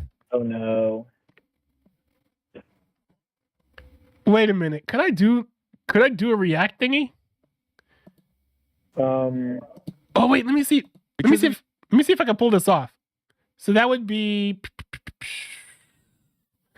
I would have to go like this and go like that. Disappear. Oh, and then share my screen. And you should be able to hear. Oh, watch stream. Okay. Yeah, I think this should work. You should be able to hear. This was hilarious. Because of you talking about it, I started playing Vampire Masquerade Bloodlines. Holy shit, it's awesome. It is awesome. Shapiro, Lamau, what is Abby Shapiro doing? Stop.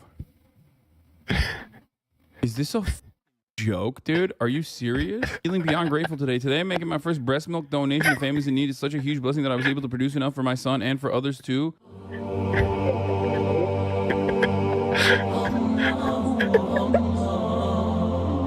Wait a minute.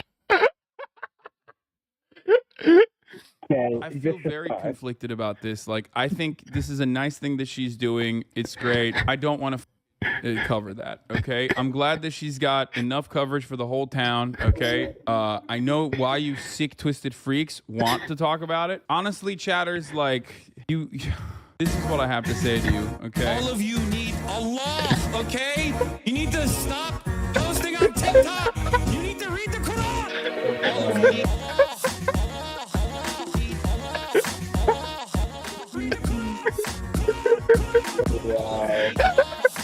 Too much. Too much. Too much. Stop it. Too much, mother. Too much. I just thought that was pretty funny. Okay. One of my favorite Hasanabi moments there. Yeah, I don't know much about classically Abby, just that she has bad takes on what's considered modest or whatever. Wild. Yeah, it's hard because you can't, and that's one of the tough things too, especially as like a Christian, where like promoting modesty just makes sense from like a biblical perspective, but it's not like an objective thing. And so I think a lot of people who are set off by people dressing like immodestly or immodestly, depending on if they're actually, whether or not they're actually dressed immodestly, I think some people are just triggered off by their own horniness. And it's hard to be like, well, okay, you're dressing immodestly. Well, is it because, am I saying that because like you're dressing immodestly, or am I saying that because you're hot? Like, so it's like, it's kind of hard to like quantify exactly what's modest when that's like a kind of a social thing, depending on like what your culture is, you know? Mm-hmm. Yeah, for sure. Let's see. There's probably more news and stuff that I should be reacting to, and I don't want to take up like your whole night. We had a good conversation. That was deep. Haven't talked politics in quite a while. Yeah, I would definitely be down to do more of these. Oh, sorry, I didn't mean to talk over you. No, you're good. You're good. But yeah, it's good to have these conversations. I like having them with my parents, and they don't agree with me either. But that's okay. So both me and your parents are right-wingers. Yeah, my parents are a little right. When we talk about the, I don't want to keep you too much further.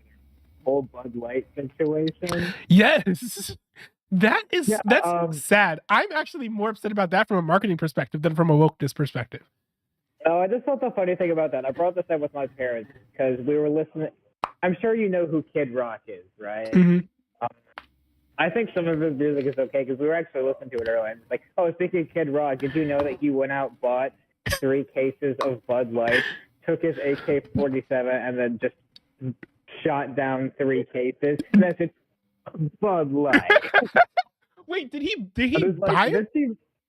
He went out, but the thing was, like, he went out and bought it. Just like, if you're against whatever, if you think that there's an agenda for Bud Light and you don't want to support it, don't drink it. It's kind of counterproductive because one, you're giving it attention, and 2, you went out and bought it. Yeah, like the thing is, like, there's a viral video of someone who like bought a bunch of cases of like InBev drinks, like including like Budweiser, I think, and just like steamrolled over it with like some sort of like industrial like vehicle or something. And it's like they bought all of that. Those probably made up for 100% of the Bud Light sales. Like, yeah. But it's sad because I don't know. Part of what I don't like about it is like the most recent Bud Light commercial I think is actually pretty glorious from the Super Bowl. I discovered it like 3 weeks ago. It's amazing. I keep going back and watching it. It's a commercial of it's called Hold or something, where basically this like couple, they're like hanging out and one of them is like on hold, and so what they decide to do is like crack open some cans of Bud Light and start dancing. It's like a very wholesome commercial, and the music is like the most popular hold music of all time. It's like Opus number 1 or something. So that's kind of a deep cut. But people are now going on there and disliking the video and leaving hate comments. And I'm like, no, this is a beautiful commercial. You guys are ruining it. It's the dumbing down of this. But there was a video that came out. That's a funny thing. Yeah. But there was a video that came out of like a like the VP who like recently came on like last year, saying that like the Bud Light brand is like not doing well. It's like dying. It needs to be revived and connect with like the current generation, and like it's become too fratty, which I think is like hilarious. That like a beer brand would complain about being fratty, because I don't know what greater market. They totally could have capitalized even more on that. Yeah, they should. Like, and see, the problem with Bud Light, at least as I understand it, I'm not a Bud Light drinker. You know, there's only one. Period. Yeah, there's only one brand of beer that I drink, and it's not alcoholic. I don't blame you. But like, in general, American beer is just known for not tasting good. And I think it really doesn't. And I think like we have like a whole thing now of we have White Claws, we have Happy Dad now, we have like Trulies, we have all of these like seltzers or like seltzerish, like, juicy. That's trendy. Yeah, and so I think that's why Bud Light sales would be down, not because it's a fratty brand, because people are still buying like Natty Light. Like if people there's competition. Yeah, and I guess frat boys probably don't drink a lot of White Claws, so sorority girls do. Yeah, so maybe like the other end of the spectrum. True. Maybe like a better strategy would have been to just make a cheaper version of Bud Light Zero or something, where it's like it's cheaper or like more water. Bud Light Lime. They had good commercials for that. Was it good? Oh, like I don't know. I don't like beer. I'm also just 20, not 21, so I shouldn't be drinking it anyways. And even if I could, I wouldn't. Yeah, from what I hear, like from the frat boys, not that I know any, but like they would probably care most about like price. And I think Bud Light is like more cheap, crappy beer. Well, yeah, but there are cheaper beers, which I think is probably their problem. Yeah, I don't know much about anything about beer or the beer market or anything. I just thought it was kind of funny, the reaction or whatever. Just like that's something that I talked about with my parents. Just like I just want to have a laugh at it. I don't even if I wanted to boycott Bud Light, I don't drink Bud Light because it's shit. So. That's fair, and I think that's the real problem. Because look, we have the Bud Light thing, and then we have the Nike thing. Now, I think the Nike thing with Dylan Mulvaney is actually like worse because dude's like, what? Like he was like what? He was like doing these like jumping jacks in like a sports bra or something, which I don't think that it's. I think a lot of women were just looking at that and being like, what? This doesn't make me think that this is a great product for me to buy.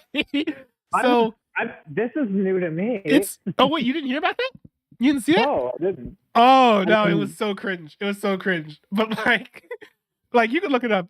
Dylan Mulvaney was just like doing jumpy jacks and kicking. It was weird. But I feel like that was worse because it's also like it's also marketing a female specific product in like bras, right? Or at least it's designed as such initially for like breast support and stuff. But I don't think Dylan Mulvaney has breasticles. So like it's not. That's what you want to call it. So it's not like a relevant like marketing push. But even though I think that campaign was worse, I don't think you're going to see nearly as many people boycotting Nike or like even like Nike companies like owned by Nike, like Converse. But it's because their products are good. Like as far as like the price. And also I'm guessing wait, that makes me think. Maybe because if there was more backlash to that, maybe I would know about it. Yeah. I think I know about the Bud Light thing was because there is so much like outrage about it. I wouldn't have even known about it. Yeah, if Bud Light was like the best beer in the world, no one would boycott it. I guess so. But I think Nike makes like the best, like at least what are perceived as like the coolest American shoes. So people are just gonna keep on buying Nike shoes.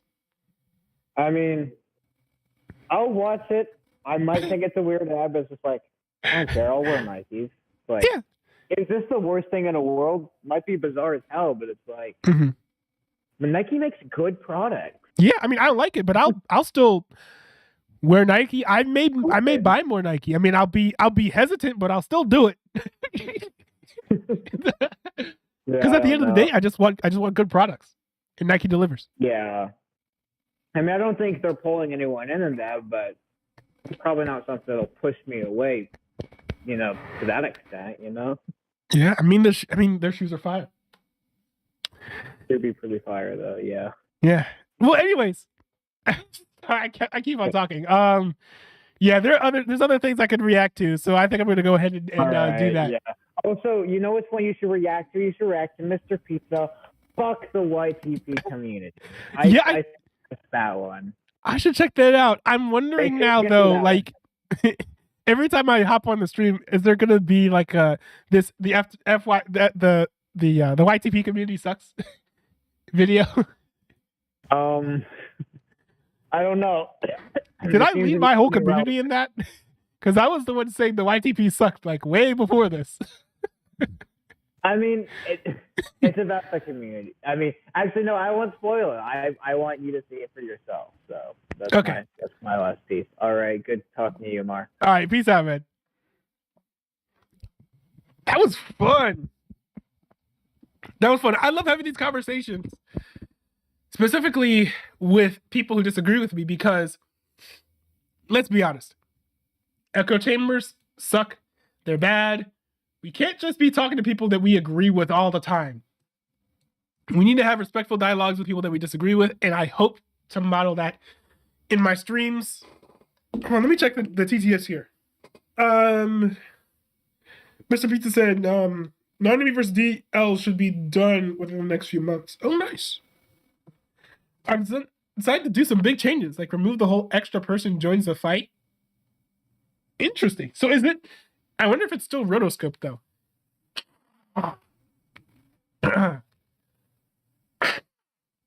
If you're making meaningful changes to it, right?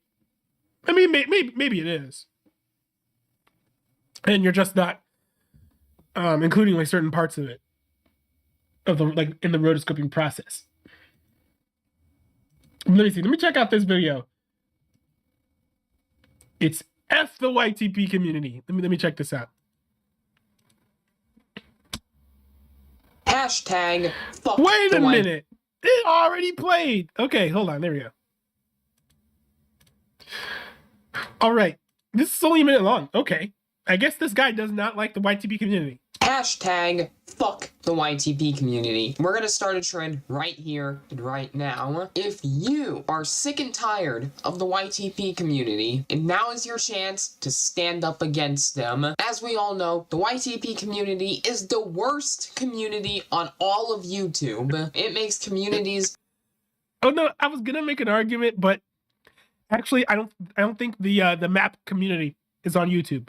So like the One Piece community look like sunshine and rainbows. The YTP community completely toxic. There's a ton of sex offenders in it. We don't want that shit no more. We don't want that. Not to mention, we already know the community is full of just entitled people who only care about getting their reactions and nothing else. They don't care about you as a person. They only want your reactions. Now is your chance to stand against the YTP community. Taro! And I wonder, like, how I feel like there was a good portion of this, and I wouldn't be shocked if this is one reason why the Liberator stopped talking about the YTP community, or stopped like doing reactions, because I feel like his community probably had a bunch of people who were just like wanting to leech off of his I don't know, his brand, his audience, getting views that way. And I understand that to a certain extent, but you can't only be part of the community just to get self-promo. Like, because if that's what you're about, then I think the community will end up just serving you. Because it's not just gonna, like, simp over you forever. Who only care about getting their reactions and nothing else. They don't care about you as a person. They only want your reactions. Now is your chance to stand against the YTP community. If you want to take part in this, by all means go ahead, because hashtag fuck the YTP community. And yeah, that's kind of it for this video. Just a little short message. Just a little short message to get across. So yeah, that being said, I've been Mr. Pizza. And yeah, hashtag fuck the YTP community. I mean, interesting, like, I am not a fan of YTPs. But I think people should be able to be fans of YTPs without being sucked into a toxic situation. So like, shoot, what the heck is this video? But I think people should be able to be in the YTP community without being sucked into like a toxic community. I think there should be a new YTP community, to be honest. Like, why are YTP communities toxic? They shouldn't be toxic. They shouldn't have to be toxic. They should be able to exist without just being cringe and filled with sex offenders. Because it's just a form of entertainment after all. There's no reason why YTPs are inherently attracting, I don't think there's a reason anyways, why they're inherently attracting sickos. It's just not great. I think it would be great if instead of pushing for like a boycott of the community, people pushed for an improvement of the actual culture. Because then you can still enjoy your YTPs and not be like, I don't know, have to deal with these like crazy folks. But anyways, I guess XQC got ratioed on Twitter by Andrew Tate. I saw Tate reply, did he ratio me? It is what it is. It's just that lately, that's it. Nothing else. Andrew Tate said, I can fix you. Classic Tate response, right? So these types of people, I feel like they leech off of, well, maybe not leech off of, but they make their daily bread by preying on those who are They're down bad in the classical sense, right? In the original sense of the phrase, they're down bad. Oh, hey, Mike, what's up? Like, folks like Andrew Tate prey on the folks who are, like, down bad in the classical sense. So, of course he's going to say stuff like this. It sucks because this is when they're most vulnerable. But this is pretty funny, though. It's pretty funny that he got ratioed for this. What can I say, man? Literally fell off her. Literally got ratioed by Tate to fucking XL Tate W. The common Tate W letter right there. First my mic said, "Oh no, wait. I'll react to your chat in a second." That is pretty common. Unlike, I guess. 31 months. All right, boys. I guess what? Charlie, that was good. That was good. First my mic said, "I saw a guy give what is it, $100,000 to an e-girl? What a beta? I mean, it depends, right? Like, why did he do it? Could he afford it? These are all important questions. Like, if he's a millionaire, like a multi-millionaire, like giving $100,000 to some random e-girl probably isn't like that big of a deal. I mean, it's still cringe, kind of, but if you have the money, you should be able to spend it however you want. Hyper-capitalism, baby. Hyper-capitalism. But no, I don't think you're... Oh, he said it was his life savings? Why did he do that? Bro, it's so dumb. There's no reason to do that. Like, yo, take what Gideon said to heart. Take Gideon what he said to heart. She's not going to, I don't know, get caught up in shenanigans, I think might be a good way to put this in a family-friendly way. These female streamers are not going to get caught up in these, like, extracurricular activities with random members of chat.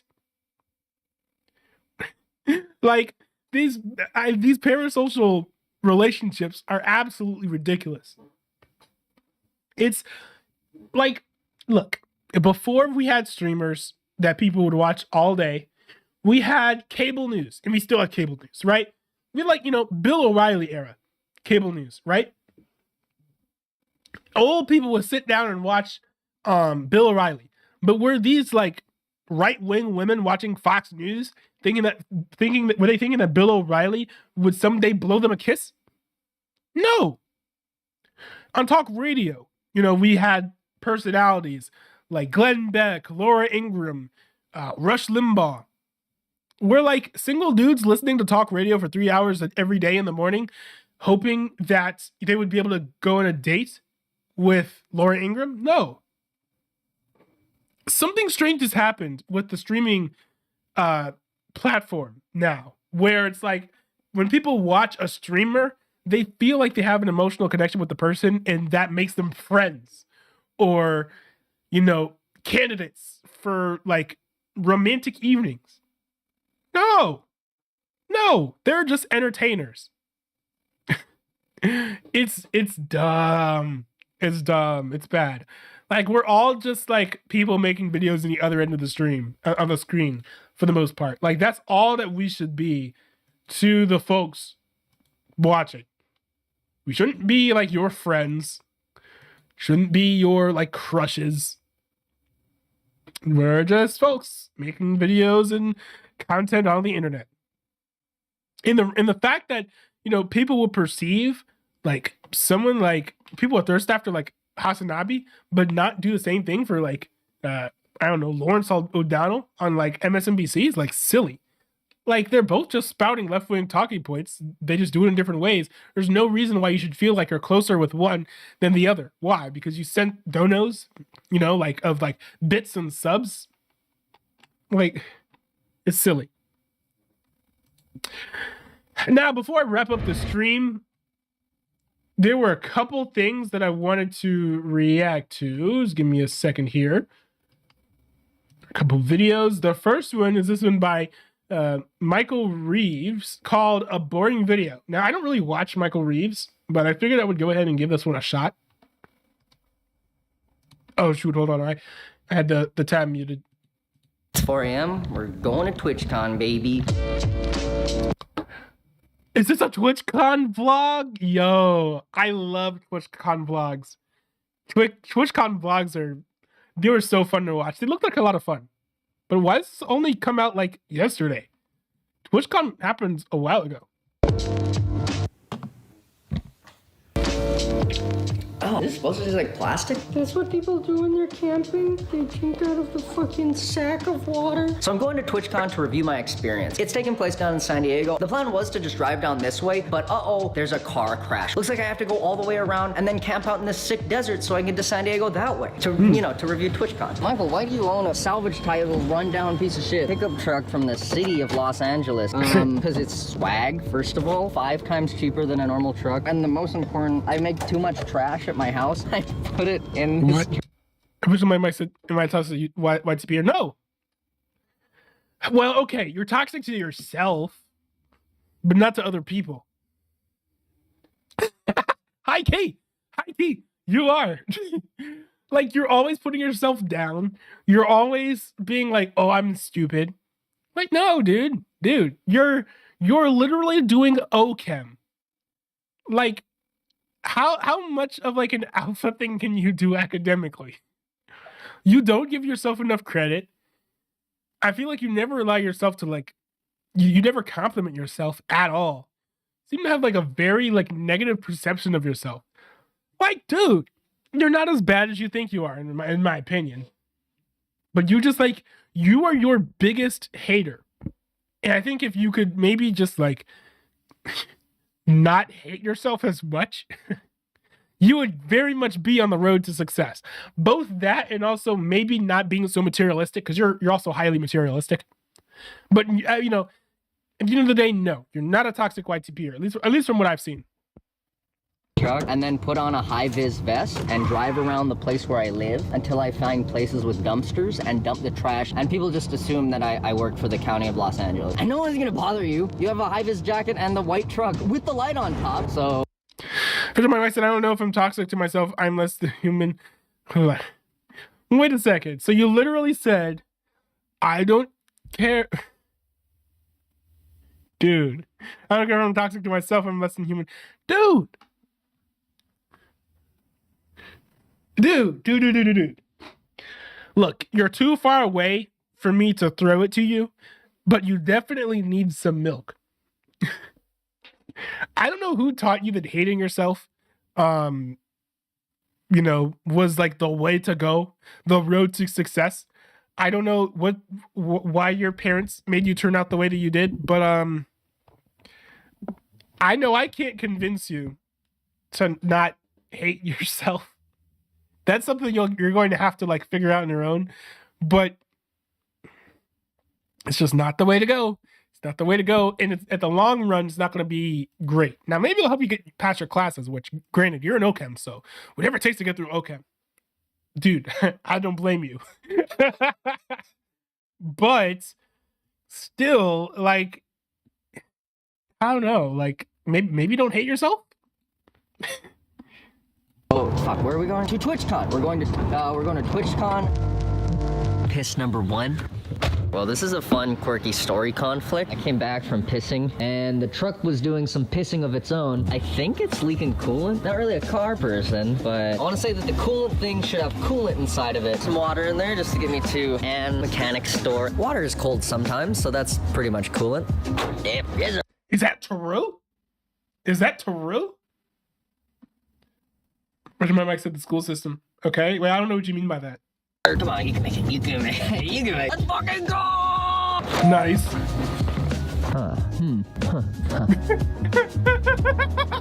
Luckily, it didn't matter, because the engine was so hot that in the 5 minutes it took me to drive to the store, it already burned away all the water. So, you know, small miracles. Back to driving to the desert. And it was actually a really nice drive. It was blue skies, good day. Made the perfect place for the truck to overheat on the side of the road. Well, that's not good. I'm sure that's bad. I'm sure that's a bad thing. Okay. No. Listen to this. Good, so good. This coolant pipe was leaking everywhere. How do we fix that? I don't know. Cool, yeah, so I just took it off. So I just took it off and put it back on and hope that it worked. I might need a funnel. Nah, that's pretty good. Ah, fuck. We'll drive it for a while and then we'll open it back up and see. Yeah, good.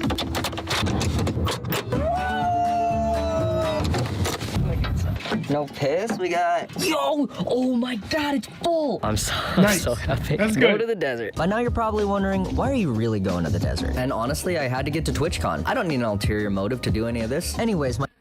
My wife said, easier said than done, like telling a depressed person to be happy. That is true. Because it is like very much like an ingrained mindset. So I don't know. I can't convince you that you're not the spawn of Satan. It's just something you'll have to figure out on your own. My ulterior motive is because of Neistat. No, not that Neistat, his brother Van Neistat. He has a YouTube channel and his videos are pretty fucking weird, but they're also really good. And he has this one video called, Should I Get a Motorcycle? And I thought, hey, I should get a motorcycle. And now I have a motorcycle. And I thought it would be really fun to ride around this desert. And that's it, it's just for fun. Not everything has to be a fucking life lesson. Anyway, we're here. Yes, this is what I came all this way for. God, yes, bathroom. I need a map. I meant like a one I could hold.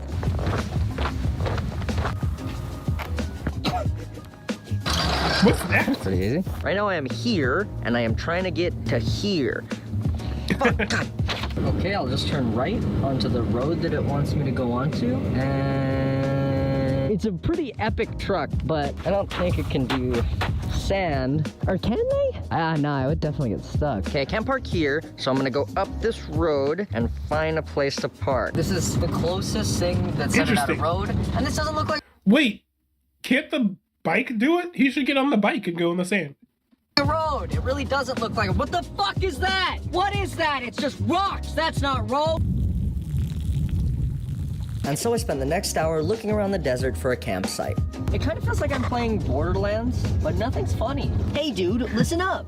Don't die in the desert. I think this is good. Campground. I don't see a single other person. At this point, I just wanted to ride around anywhere because half the day was gone. So I took the bike down using these wooden steps that I made because I have minion legs, and then I was ready to go. Yo! Let's go. Wait, hold on. Now, psychiatric help cured me of my demon possessions at 3 years old. Even my parents say I don't give myself enough credit. Yeah, no, you don't. You literally don't. Fucking go!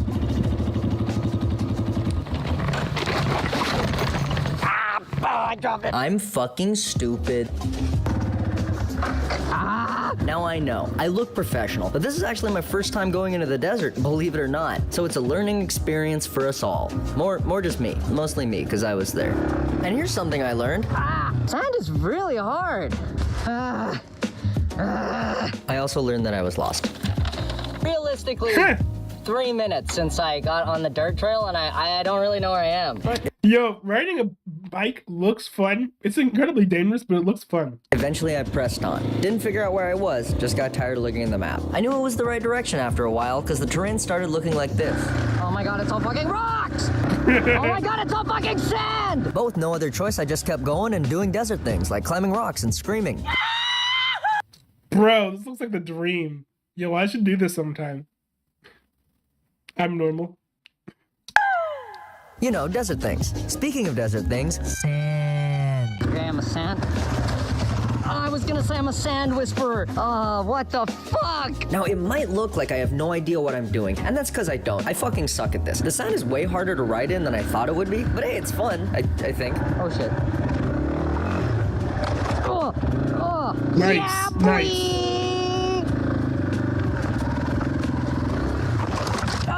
That's what I... Yo, he got past the hardest part, but then just fell to the side while just driving straight.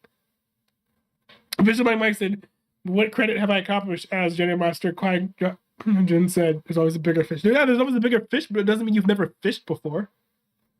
Like, bro, what? You went into college. You made it to college. You're deep into your program. You made it 2 midterms of OChem. Like, bro, like what? You're like a straight A student or something too, right? Like, what do you mean? What credit have I accomplished? What are you talking about? That's what I get. Fuck, the bike's on my leg. Oh god, I'm gonna have to cut it off. I think I can get out of this though. I'm gonna turn around. Hey. Oh. I was feeling pretty silly after that crash, so I stopped here to eat and take in the view. Alright, fuck this. And then immediately turn around, because I'm an hour and a half away from my campsite, and the sun was getting pretty low. And then for my next trick, I got the bike stuck. It's actually so stuck that it stands up on its own, so... Okay. Okay. This is sand. Yeah. It's sand. You know it's gonna be 100 years from now, huh? It's gonna be sand! While I was trying to get it out, I noticed this on my phone. It's a emergency dust storm alert for the area. You know, pull over, visibility 0, don't die and all that. That sucks. It said to pull over, but I'm not on a road, so I'm pretty sure it doesn't apply to me. Anyways, I got the bike unstuck and I was on my way. Is he gonna be in a dust storm? Baby, yeah! You know, it wasn't the longest adventure ever, but I had a lot of fun. I got to see some cool stuff, and it's about time that I headed back so that I could go to TwitchCon. Why? Why always when I celebrate? Oh! Oh, no! Oh, shit. Oh, no, this is the dust storm. Oh, my fucking God! Shit, okay, I'm gonna get the fuck out of here. Dude, go. Oh, fuck this! Who could have seen this coming? No one. No one could have seen this coming. But there's another problem. This area is called a wash. It's where water flows out of the hills when it rains. The water cuts these paths in the ground and they go all over the place. It doesn't look that confusing from up here. This is a Google Earth picture that I cropped to hide the watermark, but when you're on the ground and it's dark and there's fucking sand in the air, it's way harder to see where you're going. So at some point I went the wrong way. I don't know where, but I went the wrong way. And the trail started looking less and less and less like a trail. Oh no. I think I went the wrong way. Okay, go back. And to make matters worse, I discovered that sand isn't really sand, but tasty little rocks that you can breathe and eat. Yummy wummy in my little tummy. They taste so good. What the fuck? But it was getting pretty hard to breathe. I'm gonna put a fucking dust mask on. And by dust mask, I mean a shirt. So I had to stop and wrap a t-shirt around my face so I wouldn't breathe any more yummy rocks. Okay, let's get the fuck out of here. It's this way, I think. And yeah, I think I found it. That looks like the trail. But not for long. That doesn't look anything like the fucking trail. Oh, there it is. But I feel like the scary music's gonna come back. I couldn't find the fucking trail, okay? This one I was on just ended. I didn't even turn around this time. Just kept going towards where I thought the road was, which is definitely not what you're supposed to do in this situation. I'm not sure what you are supposed to do, but it's definitely not this. And I had no idea where I was. I was just riding around hoping to find something. Which makes this next part really boring, so I'm gonna put some Minecraft parkour video on the screen to keep your attention. No, I'm not even Subway watching Surfers. Ooh, and I'll go to Reddit Dude, and I read can't the top see. post of today. Dude. Am I the asshole for kicking my dog in the head? And then I'll post it on TikTok, and then I'll post that on YouTube Shorts, and then I'll post that Shorts talk on my Instagram. Oh wow, is that the road? Wow. That's crazy that he actually found And I the felt road. pretty relieved. What happened is I saw these power lines way off in the distance, and those are usually near civilization, so I just went towards. Oh, I feel my mind said I'm still a brokey. So no, I'm a B student. Okay, fire, because I'm like a C student. So like, I'm a C student who like is making like a full like wage. I'm working full time. Right, like a legit like I don't know, like I probably it'd be tough, but I technically could be on my own at this point.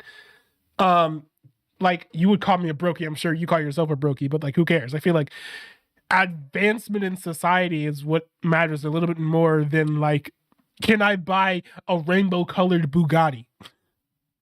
So who cares if you're a brokey? Like, so what? My mom said, and I did drugs. I have not done that. What happened is I saw these power lines way off in the distance, and those are usually near civilization, so I just went towards them until I found the road, and then I was free. That was smart, actually.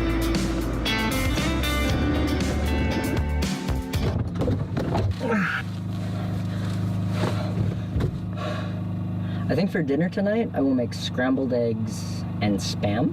Look at how good this looks. It's like fried rice.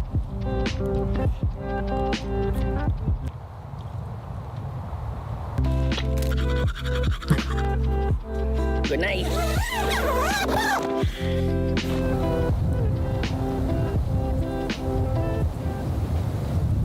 Good morning.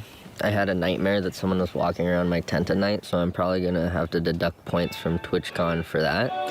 Yo. But other than that, Mr. Mike said, I live with a dictator named Justin Trudeau. Yes, you do. Yes, you do, and that's an absolute L. But it's also not your fault unless you have the means to move and you don't. Says, not a newbie, he's not a brokey, he's a Giga Chad. Yes, I'm a brokey, dude. I'm not rich by any means. I made like the most amount of money. Well, I got the most amount of money in my bank account that I've ever had before, and then I went and bought a car. So now I have like no money again.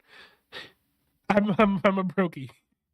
that was pretty good. And I'll get packed up and we'll head to TwitchCon.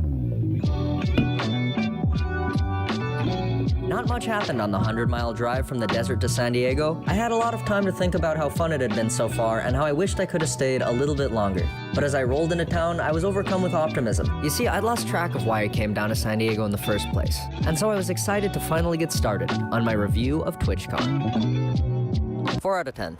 It's all right. Yo!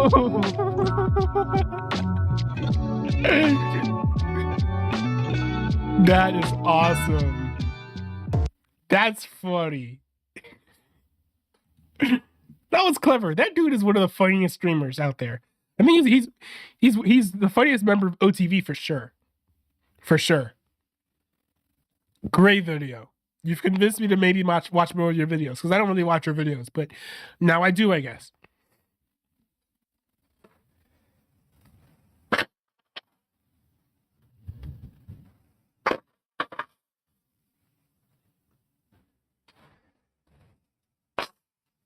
Dude, what? Dude, what is... Where did you get your understanding of theology from? You said, wait, didn't we do a human sacrifice on Jesus and resurrected him from the dead? Isn't that witchcraft? No. It's literally not what happened. I don't know where you got that from. Dude rose himself from the dead.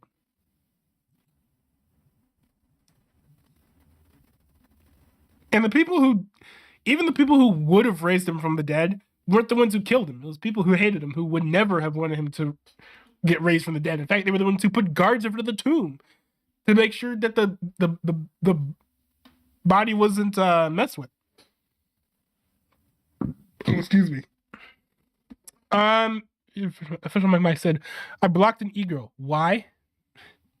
Why did you block an e-girl? Dude. Bro, you should have sent the e-girl my way. Not gonna lie. Like, hey, single Pringle, ready to mingle. Send me all the e-girls you got. No, that's just cringe at that point. But I mean, I would take one. I would take... Is this T-Vi? Should I stop?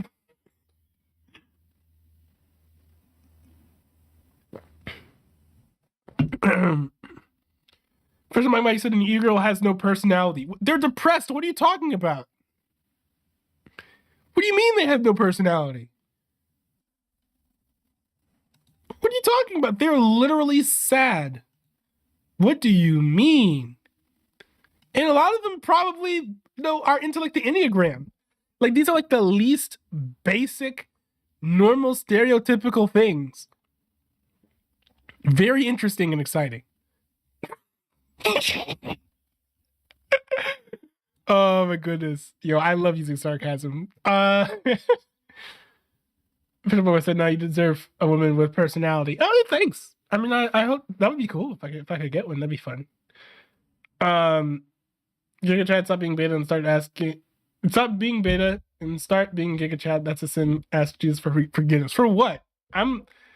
For forgiveness. I don't. Was it something I said? Maybe there was something I said that was sinful. I didn't catch that. Now, let's see here. So, Mew Kitty put out another video. She's been on a tear lately. releasing scathing indictments of the streamer community, specifically the Poggers community. And she recently put out this video about Moist Critical, and I've not seen this video yet, but I figured it'd be interesting to watch. I've been following all the drama that she sparked closely, and it's very interesting. She's been on the correct side of pretty much everything, and the streamers are not happy. She's hilarious, but the streamers are afraid to laugh. So I'm interested in seeing what she says here. Which one wants to throw all the e-girls at me? That's lust. That's a sin. That's not lust to say throw all the e-girls at me. No, I'm just saying, like, I'm okay. Like, I'd be down to date an e-girl. That's not lust. Oh shoot, hold on. I gotta unmute the tab. If you're coming here to see me troll around, I can't anymore because Hypocritical lied so much about me and the situation. Put her money where her mouth is. That I was forced to re-edit my whole video and now debunk every single lie that was made. Everybody, including me, is tired of this subject. On him defending. No. I love this subject. Promotion of porn to kids. But I'm making this video to show you in detail the real side of Moist Hypocritical. So now I'm gonna debunk every single lie and show how he manipulated, misrepresented me for millions of people that I'm never gonna get to prove wrong. After this video, you will not see his videos the same way. Interesting. Which one might said I did an e-girl, but I'm not gonna give her my riches. Why not, dude? What? You're gonna date an e-girl and then tell her that you're gonna have to earn your keep? What are you, a landlord? No. Dude. That's horrible. Dude, if that's your strat, just prepare to stay single. What? First lie manipulates the narrative that he already said both are bad. But that clip happened after my video, when his own fans has pressed him for 1 week for saying nothing. And on stream, I talked about this last night. And I'll go ahead and get this out of the way right away. During that stream, and in the exact same video Mew Kitty has posted on one of her channels, I outright say both are bad. He never say outright both are bad. All the streams is on my second channel. He defended himself and argued with his viewers for 10 minutes. And after a long battle, he said it's not a great decision, but never said both are bad. I outright say both are bad. And this lie is important. I will say that the fact that he did laugh at it during the streamer awards, I thought that signaled that he thought it was dumb or weird at least. And like, haha, like hypocrisy is easy to laugh at. So I don't know if him laughing was a condonement of it, but I mean, she has a point here. He never said that. He lies that the viewer didn't hear the full statement when the clip he's talking about is from the day before this recording, which is weeks after the call out. Pretty clear from reading her comments, not like her personal comments, but like the audience comments, that the majority of the people didn't even watch the full statement. I feel like he probably just did it. He probably saw the video after a stream, maybe, and didn't understand how old the video was, maybe. This lie is also very important, and it's done many times, where he words, I didn't do the exact same statement, when he didn't do any statement at all. Thus, I disagree that it's hypocritical that I made statements about Aiden Ross and the porn thing being really weird, and I didn't make the exact same statements for QT Cinderella's Fansly sponsor. He keeps pushing on this narrative that... But he didn't, though, I don't think. And he's never actually said that it was that doing the Fansly ads were bad. He just said it was not great or not the best. And I think he was probably a little bit heavier on the whole Aiden Ross thing. We missed the clip that proves he's not a hypocrite, but the clip is after my video, the day before this video. So he uses the word prove, which in the viewer's minds means that he is proving something, but the clip is after my video. Guys, do you understand? The proof is after my video. Weeks after Streamer Awards. words. Necessarily find it shocking that they didn't watch all 10 minutes of what I was saying. I'll go ahead and prove that it's there right now, real quick, before getting into why. Of course, advertising Fansly, OnlyFans, or anything in front of an audience that has younger children on it, it's always going to be not a great decision. It's one of the... Imagine how many people fell for this. Look at Asmongold's reaction. I think that Charlie absolutely is in the right to make a video like this, even if like I feel like it's not as different as he's leading on to. At least I don't think it is. Fundamentally, like somebody made a video about him and misrepresented him, and then made him look bad because of the misrepresentation. I think that sucks. That absolutely sucks. There's no, they're like, they didn't. Well, they did though, right? Because. So showing a clip of him laughing and then not showing the context of him saying later on, like that it was weird, that's intentionally disingenuous. Like, you're not going to convince me that not including that is intentionally disingenuous. This shows how dangerous hypocritical is. The way he can twist things and makes the viewer look on a situation from the false lens. Well, I mean, look, here's the thing about Moist Critical is he doesn't always do like the utmost research that he should when covering the stories. Now, sometimes they're just goofy internet drama things, so he doesn't feel like he has to do that. But like, for example, there was the whole thing with like Deaf Noodles and Salvo Pancakes thing where he had to make a second video like within 24 hours because he got some of the facts so wrong. So the big thing on Moist Critical is just that he doesn't always like research things. He doesn't always research things correctly.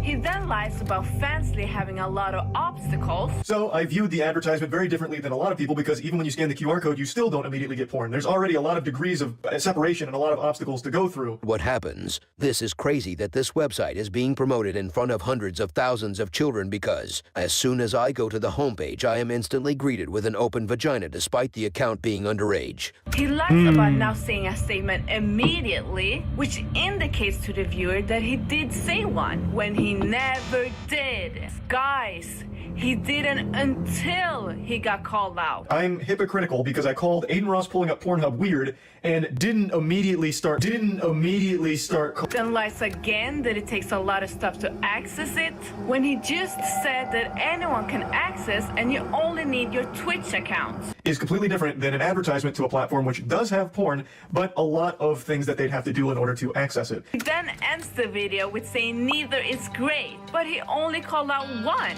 which is the point. Yes, but exactly. He still doesn't think he's a hypocrite. Yeah, like he feels like just saying, oh, it wasn't great to do both of them. But like he always in all these streamers, all use, you know, far more negative language against Aiden Ross than against like the Fansly.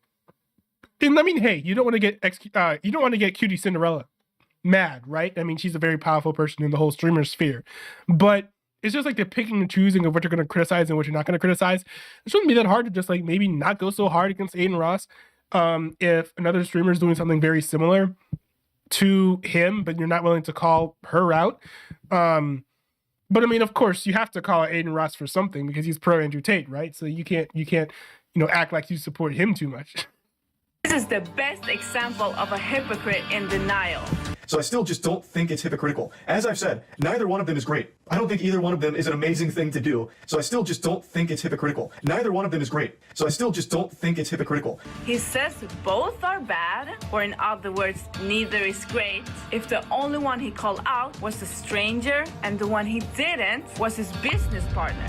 Guys, how is this hard to understand? It's very simple. The subject was never which one is worse, but he changed it, so automatically everybody agrees. But that's not the point. And it was never the point, not in my video, not of his own viewers, not of anyone that called him out. Now, let's hear all the lies about me and how he mispresented me in front of millions of people. He says I don't like his content. Big lie. I've never said this. Something that I'm personally a huge fan of, the same way that she doesn't like my content. He also lies that I'm genuinely upset with him when I've never expressed anything against him. I always thought her content was supposed to be silly and over-the-top trolling, but she does seem genuinely upset at me, and I imagine it's because of my statements, and I also did say I'm not the biggest fan of the way she edits her content. Bro, like, these streamers take these videos so personally. Like, why can't they accept? Now, maybe it's just because their community's insular, right? And you know, maybe they're not used to taking criticism. And if you're not used to taking criticism, then of course you're not going to accept criticism well. But like, still, like these people, like XQC refused to laugh at like Mukitty's one of Mukitty's videos, even though like she specifically made her style of humor to be something palatable to him that he could easily laugh at. Like I can take like if someone's gonna criticize me, like feel free, take shots at me all day, and I'm not gonna like melt down. I'm not gonna be like, oh, like like Moist Critical seemed so personally hurt and offended in his own video. That part was like a little bit sad, and it was very clear to see how he was biased in that way. He then goes live after this video and keeps lying even more. I just can't even understand there's a real debate. I know Mukitty's really upset. He starts lying about me saying I will say that like her focusing on the issue does make it seem like she's upset, but it's possible that she isn't upset. She just thinks that it's dumb and wants to point out some hypocrisy. Wait, I know Mukitty's really upset. He starts lying about me saying Aiden Ross did the exact same thing when I've never said that. I'd like her to put her money where her mouth is. If she really thinks that the Aiden Ross Pornhub situation is exactly the same as the QT Cinderella one, then I want her in her next video. Then he lies about saying both are bad and called one much weirder, which indicates that he called Cuties weird when he never did. I don't know how many times I have to say they're both bad, but one's definitely worse, which is why I called it much weirder. And keeps on lying about doing it That's much weird. You mean he never said quicker. that? But quicker than what? When he never did it. And that is why everybody's calling him out. But one is definitely worse, which is why I Wait, called people it are calling much him out? weirder and much quicker. And one of the most biggest lies is that he said that it was not good and he was uncomfortable when he saw the ad on Streamer Awards. This never happened. No, I never have. As opposed to laughing and then saying that, yeah, that was uncomfortable and not good. Let He me never prove said that. it for the lazy ones. Is he not understanding? Is he like forgetting what actually happened? Is that what's going on here? Uncomfortable and not good. Let me prove it for the lazy ones. On top of that, sign in using your Twitch account and see which of your favorite streamers are already creating adult content on Fansly. Fansly has a whole algorithm dedicated to discovering new content and creators through the Fansly For You feature. Swipe and discover today at fansly.com. I gotta tell you, I'm not too confident about that. Click the checkbox and subscribe. This is just my little tinfoil hat conspiracy. I think Prime's on its way out within the next 2 or 3 years. Prime won't exist. They lose a ton of money on it. Wow, yeah. Wow, hey, that's all good. That video was amazing. I want to say a huge thank you to our sponsor, Fansly, for sponsoring the Streamer Awards. Make sure you follow the Fansly account for exclusive behind-the-scenes content and get a free trial of their top creators only at fansly.com/thestreamerawards. Speaking of artists in our community, can I get everyone on their feet to welcome our next musical act?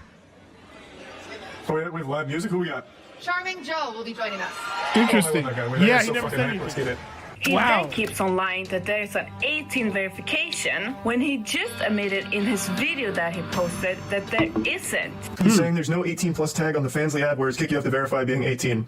Yeah, but on the actual porn website you have to verify being 18. So if we're going to talk about verification, then you would still need to verify you're 18 to see the porn with Fansly. I thought you had to verify you were 18 plus in order to even get to the pornographic content, but according to some research now, it actually seems like Fansly is extremely easily accessible for anyone of any age. There's not a whole lot of security to it based on the things I've read, which is knowledge I didn't have last night. Still need to verify. See, and this sucks because, you know, too many instances like this where he gets things wrong or he like either lies or misremembers. People watch him to stay up to date with what's going on with internet drama. And I think if you keep on abusing that platform where you keep on being inaccurate, lying, forgetting things, just not always being correct, and if that gets exposed enough times, you're going to be out. Brian Williams got fired from the NBC Nightly News because he lied about being in the wrong helicopter. You know, it doesn't take too many lying scandals to bring down your credibility. Like, if you're gonna be making content like this, and people rely on you for information, then you need to stay accurate with the information that you provide. And if you don't, I think this might not be it that does it in for him, but if he keeps on getting things wrong in his videos and people figure that out and point that out to him, his channel will decline.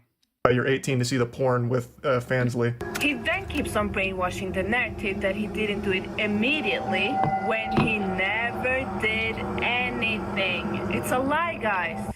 But one is clearly worse than the other. The one that I talked about immediately after it happened. And then the one I didn't talk about immediately after it happened. And now he lies again and said that it was kind of weird when I just proved that he did it. Immediately after it happened, I laughed and then said later, wow, that was kind of weird. He then lies about me harping on him and bringing him up. I think this is to make his fans defend him, but I never harped on him. That's her whole point. Why does she keep bringing me up and harping on me? Didn't she only make one video about it? Even his own viewers refute that lie. Not harping on you. She's made 3 tweets about me today alone. What are you talking about? I just posted some memes, and those was after the video I showed. Those are just Now that I've tweets. shown how much he lies, I'm gonna touch on why he's a hypocrite. Same thing happened when they tried to scam their fans with overpriced computers. He only changed when they exposed him. The suddenly exists. I knew that brain dead take was coming. What is the point of criticism if you don't want to see a change? But not for a single scammer that he... Wait a second. He ran it? I don't think he scammed it. I'm gonna touch on why he's a hypocrite. Same thing happened when they tried to scam their fans with overpriced computers. I mean, the funny thing about this, though, like, I know that they were overpricing the devices, but, like, bro, are we gonna pretend that Alienware doesn't do the same thing? Like, building your own computer, generally speaking, is always going to be cheaper than buying it from anyone. There's always going to be a markup because people want to make money off of them. So, like, you know, Alienware computers are overpriced. I don't see why there wouldn't be an extra at least $200 fee on, like, a Starforge PC. It is what it is. You're not building a computer from scratch. So if you're buying it from someone, it's going to be more expensive. It's just how it works. I don't know if I call it a scam necessarily. I think that's a little strong. He only changed when they exposed him. Then suddenly criticism exists. I knew that brain dead take was coming. What is the point of criticism if you don't want to see a change? But not for a single scammer that he made a video on. So we try to take this down according to the mods. Props them for not backing down. And instead it was removed. We said no. I mean, I've been talking about trust and... Bro, let me go back. I want to catch the... Scammer that he made a video on. So we try to take this criticism if you don't want to see a change. But not for a single scammer that he made a video on. So we try to take this down according to the mods. Props them for not backing down. And instead it was removed. We said no. I mean, I've been talking about trust and... Well, mods banning anyone questioning in the new company. Jesus. And on the Miskiff incident, the owner of Starforge, which he is a co-owner of, he never... Does he still own Starforge? I thought he lost a bunch of positions because of the controversy, and scandal. So I don't know if he still runs Starforge. Mentioned his name in the video. Is that a coincidence? Well, when Rich Campbell got kicked out of OTK, he didn't make a video on that either. So I see a pattern, and I called it out. So that's why he's so mad and lied about everything. The Moo Kitty video, Mew Kitty says, Mew Kitty's really upset. I'd like her to put her money where her mouth is. If she does that, then yeah, absolutely, I'll eat shit on it. I would love to see her do the Aiden Ross Pornhub moment. Oh, I'm not even talking about X. I just saw Mew Kitty's response. I'm like I said, I'm pretty sure she just trolls. It was her just once again saying cope, but she seems like legitimately upset and again, I'm saying if she really feels that way, it's Mew Kitty's whole point, then in her next video, she needs to play that's her whole point. Why does she keep bringing me up and harping on me? If she wants to critique QT Cinderella, clearly not her. Bro, he's very clearly going harder on it than she was. Whole point. She's made 3 tweets about me today alone. What are you talking about? Or if Mew Kitty's here, I'd love to talk to her. So, for the slow people, why Moist is a hypocrite is because he didn't say anything until he was called out by me. a small YouTuber. And even after getting called out by me, it took him a whole week of his own fans pressing him every single day on live stream for him to say something, which he was aware of. Why do I keep getting this question? Are you talking about the Moo Kitty video? And when he responded to this, to the promotion of porn to an audience full of minors, his response was, yeah, it's not a great decision. It's just one of those things. Of course, advertising Fansly, OnlyFans or anything in front of an audience that has younger children on it, it's always going to be not a great decision. Yeah, it's not a great decision. Doesn't mean that it's bad. What is he saying, that it's neutral? See, that's the problem with like the Weasley response. Things, yeah. One of those things, like it's a daily thing we all do. Do you guys promote porn on a family-friendly show daily? What does that even mean? The guy is minimizing a disgusting thing for 10 minutes. And the reason? Because it's his business partner. I didn't realize that was my group. You realize I've never talked to QT like in my... Wait, what? I didn't realize that was my group. Reason? Because it's his business partner. I didn't realize that was my group. You realize I've never talked... All the connections. Yeah, with like Ludwig especially.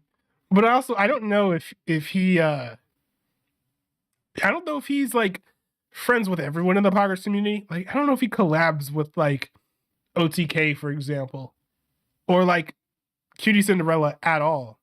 To QT like in my life outside of DMs? What are you talking about? He changed subject and started pointing fingers like a little child. But the main point remains. If I didn't call it out, he would have never said anything. And the reason is because it's his business partner. So, if Mark's hypocritical... Well, no, because it's not necessarily that. I think it's because everyone would have forgotten about it, because no one even thought about this or cared until you made the video, I don't think. But then when you point it out, people are like, oh, wait, that is an issue. Admits that the ad is wrong, then he is a hypocrite because no statements were made. But if you think it's not wrong, then... Can you explain the law to your friend? Obscene matter to minors. Any transfer or attempt to transfer such material to a minor under the age of 16, including over the internet, is punishable under the federal law. Oh, shit. Yo, exactly. More hypocritical to debunk all these lies, or you will always be remembered as the hairy Pinocchio. And then this is the streamers involved. See how many of them react to it like they reacted to the Moist video. I doubt they will. Some of them will. So one of those streamers who's like actually legit, like XQC, will react, and then that'll cause a domino effect. But none of them are gonna want to, cause they're so like uptight. They're all like, you know, it's like, you're criticizing me. How dare you? Oh no, you hurt my fifis. And it's sad because some of these guys are like genuinely fun to watch, but it's just, I feel like Mukitty's bringing the cringe out of them. I don't know. It's kind of sad. It's kind of sad, but it is what it is. You know, either they change or they keep on being all like stuck up and refusing to admit that they were wrong. And, you know, people recognize that and they do what they will with that. Because, like, you know, Mukitty is a member of the audience, right? Mukitty was a very prominent member of XQC's. Well, I don't know how prominent she was, but she was an active member in XQC's chat. Like, she was like an actual viewer. So, as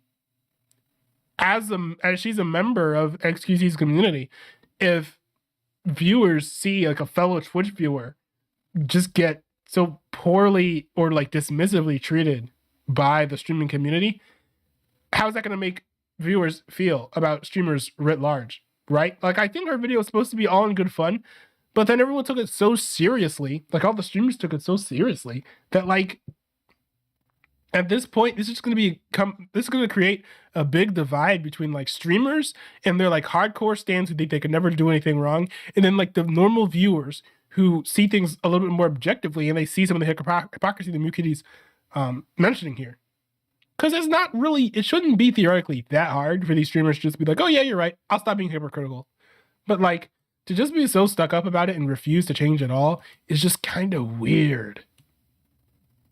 I don't know. But I'm looking forward to seeing the saga unfold because this whole thing's very fun to watch. It's fun to watch Mukitty's videos because they're funny, and it's fun to see the streamers squirm because that's fun. That's fun as well. Oh man. Well, in any case, you know, I think we've run out of time, folks. We have run out of time. But thanks everyone for tuning in. We've had fun on the stream. I'm gonna go ahead and probably edit tomorrow's video, throw it up there, and then watch some Rick and Morty season 6 in my Discord. Go check it out. Stand by. We'll be watching Rick and Morty soon. Oh shoot, I forgot to read some chats. Official Mike said, let's see. Official Mike said, I'm not attending my high school reunions. I'm too cool for high school reunions. I don't know why. I mean, what's wrong with attending high school reunions? Doesn't seem like a bad idea. Official Mike said, not doing Fansly. That's fair. I also said, not if you're Justin Trudeau or a politician. I'm not sure what you mean by that. Official Mike said, have you she hasn't seen drag shows to kids. I mean, her thing is she talks about like streamer culture, right? I don't think she talks about politics. I don't think that she's like, I don't think her forte is commentary on like drag shows, you know? So, but that's just me. But anyways, thanks for participating in chat. Official Mike, Lennox O, Mr. Pizza, ISM also. Thanks everyone for being a part of the stream. It's really great to see you guys all in chat after having been gone for so long. I hope to be here more regularly. This is going to be fun. Peace out, y'all.